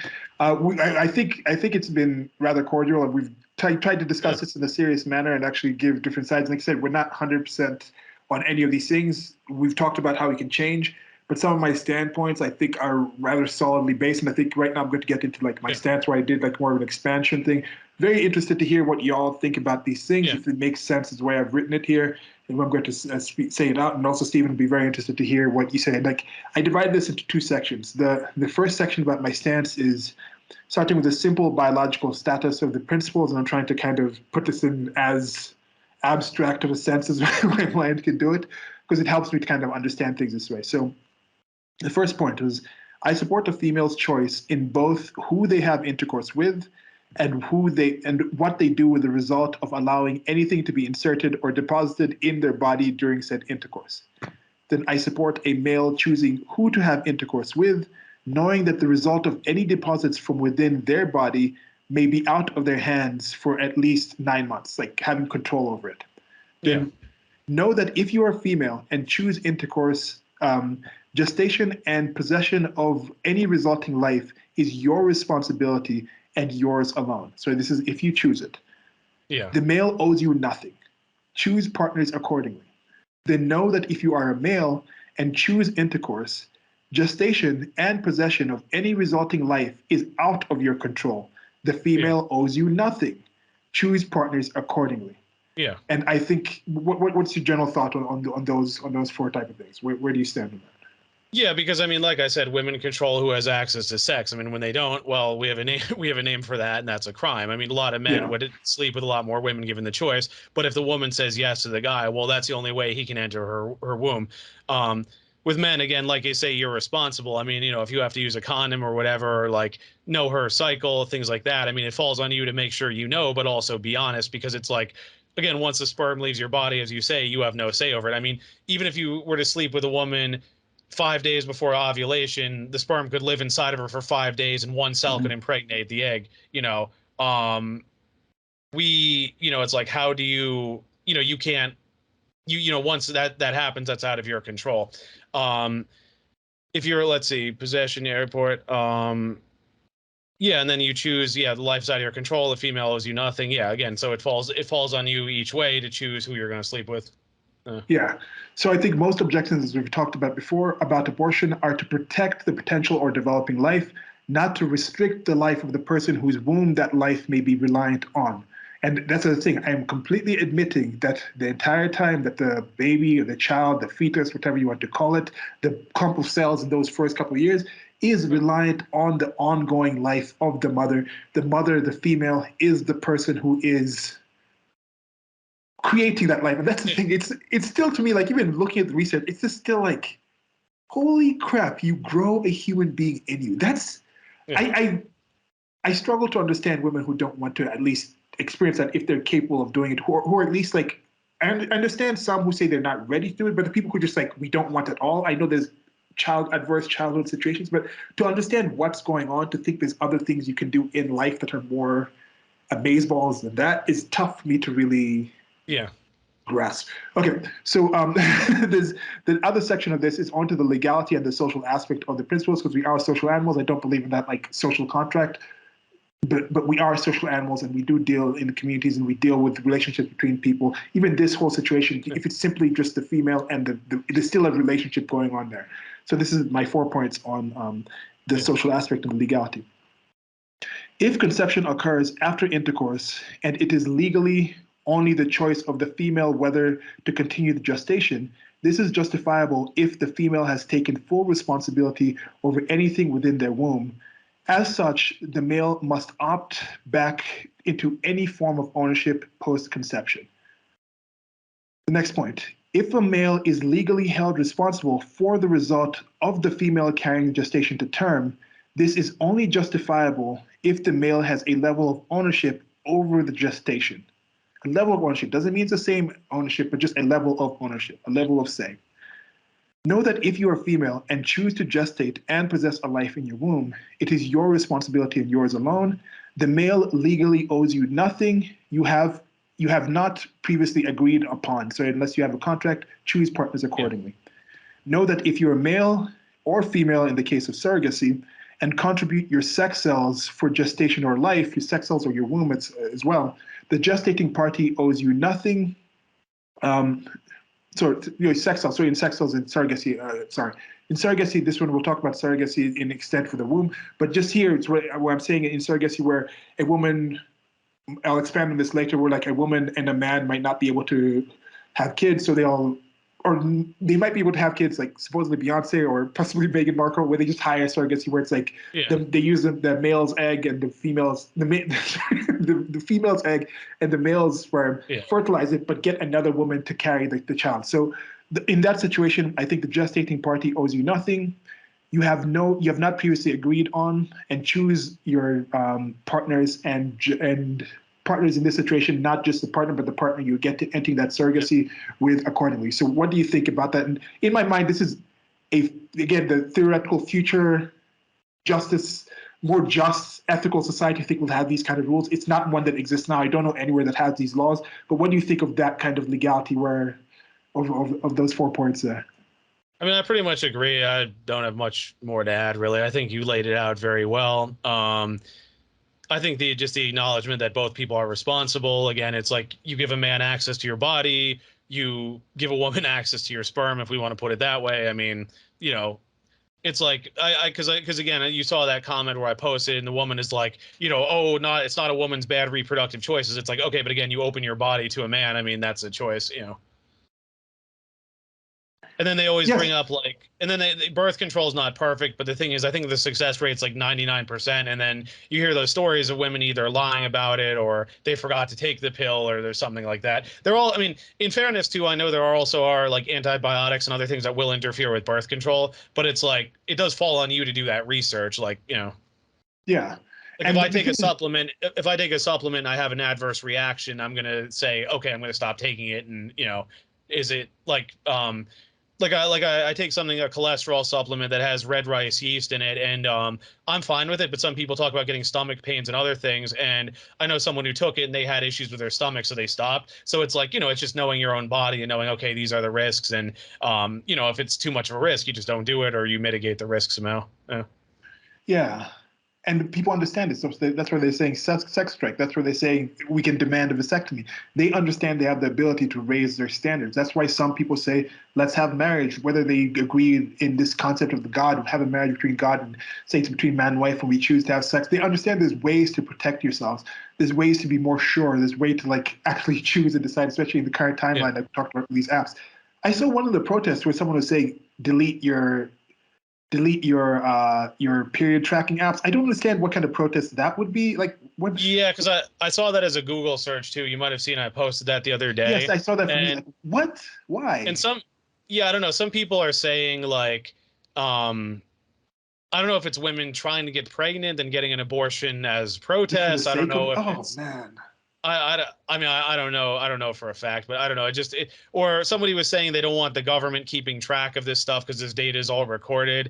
Okay. So in case they want to actually do it in the future, if they're not, okay, that makes more sense. Yeah. But like I discussed with my friend, I mean, you know, I don't think the government's going to like spy on every woman who's using that and keep track of like, because the thing is, you can enter in those apps when you had sex and when you're likely to get pregnant, and if you miss your period, get a test. But it's like, I don't think the government is going to read through those apps for each woman who's doing. I don't know. It doesn't seem like a worthwhile use of time, energy, and resources. Yeah, I don't know. Okay, so I'll give some more practical examples. I might do like a short strip or informatic or visual for this, just to kind of expand on this, because I like using practical scenarios, because I like breaking things down. Then can I use a practical scenario for it? Yeah. Like I can actually imagine some animation going in my head, so I might eventually do that with this. Okay, so imagine a surrogate has accepted the request of a celebrity couple seeking a child, but wants to keep working and avoid the physical toll of pregnancy on the female. Should a surrogate who decides she no longer wants to go through with the contracted pregnancy be legally compelled to continue gestating if the clients have held every side of their contractual obligations? I think most of you would say she could opt out of it whenever she wants to, albeit with legal penalties that were present in the contract, which may include charges of terminating a life if she does it post a certain time. It would also be unethical to force someone to keep doing something that they do not want to do, even if they had previously agreed on it, even in writing the contract, especially if their general life and health may be at risk. And I think this tests out the general understanding of how we treat ownership over genetic material we have contributed but no longer possess. If a male or female willingly surrenders possession of their sperm or egg, they may surrender any control over whatever results from their genetic material. Imagine you donate a kidney to somebody. Do you then get to decide what sort of alcoholic beverages the donor can take? You do not. Just like you can suggest the surrogate stop having their nightly glass of wine for some months before and during the pregnancy, but stalking her to make sure she never drinks would be considered illegal. So what's your general thought on those two examples? Yeah, I think that's a good analogy with the kidney. I mean, you could say that with the liver or other organs as well. Like if somebody needs a liver transplant, like if someone is an alcoholic. Is it liver that deals with alcohol? Whichever one deals with alcohol that I was thinking. So kidney might be wrong. Because it's like if a person's an alcoholic and they need a liver transplant and they get it, they can get it, but then the doctor should say, okay, you should stop drinking because if you don't, you're going to need one of these real soon. And then it's like, okay, you have to make an effort to get your life in order. This is sort of a second chance. Again, it's like you can't force them not to drink after that, because again, it's like, how would you even do that? You'd have to control where they go and what they buy, and so I think that's reasonable. Not much else to add really. Yeah, in relation to this, I was watching some YouTube thing of like mistakes in Game of Thrones. It's like, one of them, and some of these things are kind of nitpicky, but one of them was like, was Cersei actually pregnant? Because we don't know, we see her drinking wine. And I'm like, people didn't know about that back in the day. Like, it was like back in Westeros, which is supposed to be like, Middle Ages Europe kind of equivalent. Yeah. Like, no, even people in the 70s were like smoking cigarettes, drinking and stuff like that while pregnant. It was like a common thing. It's like, these cigarettes are better for pregnant women. I've seen those that was generally advised. So I don't think that was actually something known. So now we'll go into like the surrogacy. So I said could be much easier if you accept the surrogate opting out. Like if a woman could say, like, that person who decided to gestate was saying, okay, I'm having a health condition, like, I don't want to carry this child. I know it's your child, your genes, but you pay me to do this, but my life is at risk. I'm not just going to terminate this, but I'm instead going to give it to a surrogate, or let's say an artificial womb, which I think is technology that's coming very soon, relatively soon. We'll have, I think in like 100 years. Might be wrong. I was looking at some of the data. I need to look into it more. I think like 100 years might be realistic to have some sort of functional artificial wombs, maybe not like from the conception, but I think if you can conceive of it, there might be, I don't know, I'm not quite sure. But okay, so here's another example with a theoretical technology that replaces a human female's womb. Imagine a female client that is unable to conceive, employs a male's artificial womb, like a male who owns like a company with it, to gestate a fetus from one of her fertilized eggs to term. If the male decides he no longer wants to run the womb, run the company, run whatever process is doing it as contracted, should the man be compelled to continue using their manual labor and finances as long as the client has held every part of their contractual obligations? And I think in this scenario, most people would say yes, the man should be compelled to keep running that artificial womb, even though it's technically the same procedure as the surrogate to the human surrogate carrying the child. So it's not simply about being a gynocentric species and seeing males as being tasked with acting and on females' behalf, like to protect the females, but rather focusing on what the adult lives can and should be expected to ethically do to preserve the developing life. A life which we can almost be certain that is, if given an opportunity to decide whether to be born, would choose yes. So what's your general thought on that aspect? Why do you think there would be a transition once we take the female out of the whole equation of the gestation? Yeah, I think so. I was talking to a friend about the whole idea of designer babies, and we're wondering if we could get to a point where you could start seeing more things like this, where there could be a man that could have all his sperm, a woman could have all her eggs, and it would be, these eggs and sperm are healthier. Which ones do you want to combine? There could be something like that. I mean, I think, you know, if that technology does exist, I think we're getting there. I think it's very expensive and a few people can do it. But I'm wondering if we're going to get to a point like everything else where it'll start to become more mainstream, then it'll be like upper middle class, and then it'll be common. I mean, I think we're going to have to work to get to it, but I think that could lead to a lot better outcomes. So it's like, instead of aborting a Downs baby, you can look at an egg and say, okay, this has this much of a chance to be Downs, this one has no chance, all this, and then you can combine some sort of, you know, it's not, you know, it wouldn't guarantee exactly what you want, but it would be as close as possible. Yeah, I think there's already some like CRISPR tech and things like that where they're changing things. There might be some epigenetic changes that we can think like, okay, we can turn this on and off. Oh, you want a blonde kid? There'll be a blonde kid. Like, oh, you want your kid to be 6'5"? There'll be 6. Like, these things, we're getting to that point of the knowledge of that. So I think that's definitely going to happen. And then, of course, when it's a separate thing, people aren't going to be like, oh, that's not a child until it's out of the womb. I don't think people out of the artificial womb, we'd realize that as an independent life existing separate from anything else. And I think there will be a point where we kind of think that. Okay, so here we go with more of this. So, for example, if you change the sexes in that artificial womb example, I think it will still be the same. Like if it's a man who decided to hire a woman to actually take care of the womb, and she just decided halfway, like, I don't want to do this anymore, I think we'd still think that woman should be compelled to continue her job because it's not like a physical threat to her direct body, even if she's like ill. But of course, it's a different situation if this man or woman who owns that surrogacy could say, okay, I'm not able to manage this anymore, but this other tech will come in, or I'll transfer this womb, or I'll transfer this developing child to this other company. That would, of course, be treated in an entirely different way because like there's some possession of that tech.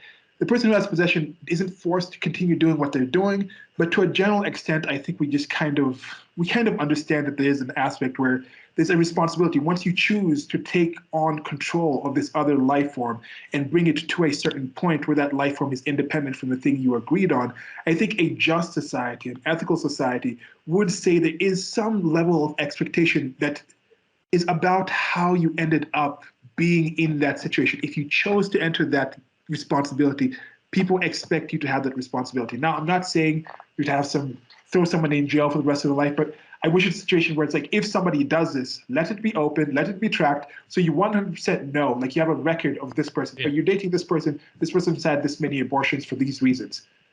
The more knowledge you have about the person that you're getting into a relationship with, the better, and then you can decide, yes, this is somebody that I trust with this. It's up to you as an adult interacting with people to achieve that level of conform. Like that person saying, I need a vasectomy first. Get that. For some people, that's good. For some people, I need a ring on my finger first. Get that. For some people, that's good enough. So I think I don't know, something else in it was what do you think about that kind of thing with switching? I think that tech is coming around the bend. Yeah, I don't really have much else to add. So this last part, I said, counters arguments that it would be impractical to have a system of ownership, control that are inseparable. So this is what I was kind of thinking, like in simpler terms, this party X has ownership over Y reproductive material before gestation, cedes full ownership to party Z for the duration of gestation. Then depending on conditions, the ownership and control can be brought back to the initial people who ceded ownership after the period of gestation. So I think that can be reestablished. So I think we all understand that the life is born, the life that is born began as a sperm and egg cells, entities which ended at conception, which changed them into dependent organism called a fetus, and then that entity itself ended its existence as a fetus once it exited the womb and changed into a self-sustaining organism called a human baby. Now, that term of human baby, some people might use it before, I'm not quite sure, but I just couldn't think of a better term at that point. And the level of care and protections vary over the different stages of that. And I think this stance of mine is founded on principles and evidence solid enough that I don't foresee much change on it in the future. And subjectively, I'd have different considerations if the fetus that I'm talking about would be from a wife, or potential wife of mine, or potential child, and things like that, versus some random people. I know that's going to be different. And that's why, for me, I'm wondering, like you've talked about certain people who they personally are not even in a situation where they probably have kids or they're beyond the point, but they seem to still be very active and caring about these theoretical other people. And like, you really care that much, or is it just more like a personal thing where you just don't want to admit that, or you kind of might have made the decision in the past and then you're trying to reinforce that it was a good decision? I don't know, but I said, the personal responsibility thing, like, you don't want to be personally responsible in general. This is just one area. And if something comes up that makes you be responsible, you get enraged because then you have to start making better decisions instead of like admitting, look, I've made bad decisions. I should be careful with who I sleep with. I should use protection. But you don't want to own up to that. And a lot of women, especially who are very promiscuous, tend to have troubled backgrounds. And I know some have admitted to using promiscuity as a way of coping for trauma. So like instead of drugs, they do that. But I mean, both are unhealthy ultimately. But it's like, if they're on birth control, abortions available, presuming they don't get an STD, they can sleep around a little more with fewer consequences. I mean, there's still pair bonding and declining oxytocin and all that. But I think once those consequences start becoming more real, they get upset because then their coping mechanism, it's basically either taken away or it's become dangerous to a point where it's like you just have to deal with the trauma. And that's, I think, for certain people from troubled backgrounds, that's too much for them to handle. Again, I mean, I can't speak for them, but that's kind of like an outsider's perspective. That's what I get.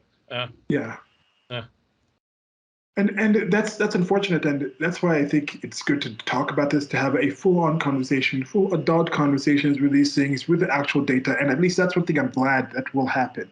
Right now, after this was overturned in the United States of America, it will be back in the public sphere, and we'll be having a lot of conversations. I think people will be asked, where do you actually define life? What do you actually think should be the limitation? If you're in a state that says it should be none at all, doesn't happen, why do you actually think that? Why do you think someone should be assaulted and then have to be put through this? Provide the actual evidence to this, sell this to the people, and then people will vote. Whether you agree with the current system or whether you disagree with it like I do, but it is the current system that is in there, and there's actual ways to change it. You can, like I said, convention of states. You can move to a state that's more towards the way you feel, because I think that's in the United States of America, you'll have the entire spectrum. It will match every single kind of version that you'll find in the rest of the world. You'll probably find a state in the United States of America that will have one of those. And this is part of the beauty of that country, the way it is you have these different things to test out different environments. If you truly believe your standpoint is valid and strong, then you think people are also good and generally positive, you'll be able to convince enough people, but you'll find a place that's like that. And then after a couple of years, you'll see, how is one society that says, at whenever you want, you can have it, we're not going to ask it, not going to check, not going to initiate any systems that encourage people to have more responsible conception or other kind of means that say, okay, we'll just whatever you want, we're not going to be involved in that, see how that state works. Other states will say we'll limit it completely, but then we're going to bring in certain programs where it say, okay, you have safe haven laws. You have ways where you can, like I just talked about this, I think in the previous video I talked about this, where I was talking about the different kinds of reactions, different things that will happen. Situations where you maybe have a situation where it's like, okay, you can put a thing, if you're truly in dire straits, you have like a GoFundMe or some kind of crowdfunding where they can crowdfund your actual gestation. Some people can come together and support you and say, okay, at the point, people can do pre-adoption or pre-birth adoption where they can adopt your kid ahead of time and support you through that time. You can even have an agreement where it's like, if you still want to check in on the kid. So there's other ways, there's limitations towards how you can abort. There's limitations to how you can fund these things. There's limitations to just surrogacy as is, because there's a lot of women who might be like, I personally know I don't want to have children right now or possibly ever. So I'll just I'll slip my tubes. But if they change their mind, they'll be like, some people might not be that, but they know surrogacy is a lot of challenge, the cost, the stigma, or things like that. So, but if they understand there's more chance to have surrogacy, there's an entire surrogacy industry. Some women might say, look, I'm just not going to I'm never going to want to have a kid in my body. I might want kids, but I'll never want to have a kid in my body. So instead of just going on with sex and then occasionally getting pregnant and having an abortion, she might just cut the tubes and then eventually in the future just hire a surrogate because she understands I'll be able to. So there's many other ways around this. And I think you need to give some time to change. We're not living back in 50 years ago when Roe Vs Wade happened, different sorts of information, different sort of medical thing, different sort of society and things like this. I think there's going to be a more brighter future. And I think most people who are panicking now will realize shortly and in a couple of years that it's definitely nowhere close to as bad as some people might fear. I don't know. Yeah, I mean, I don't really have much else to add. I think we every angle of this.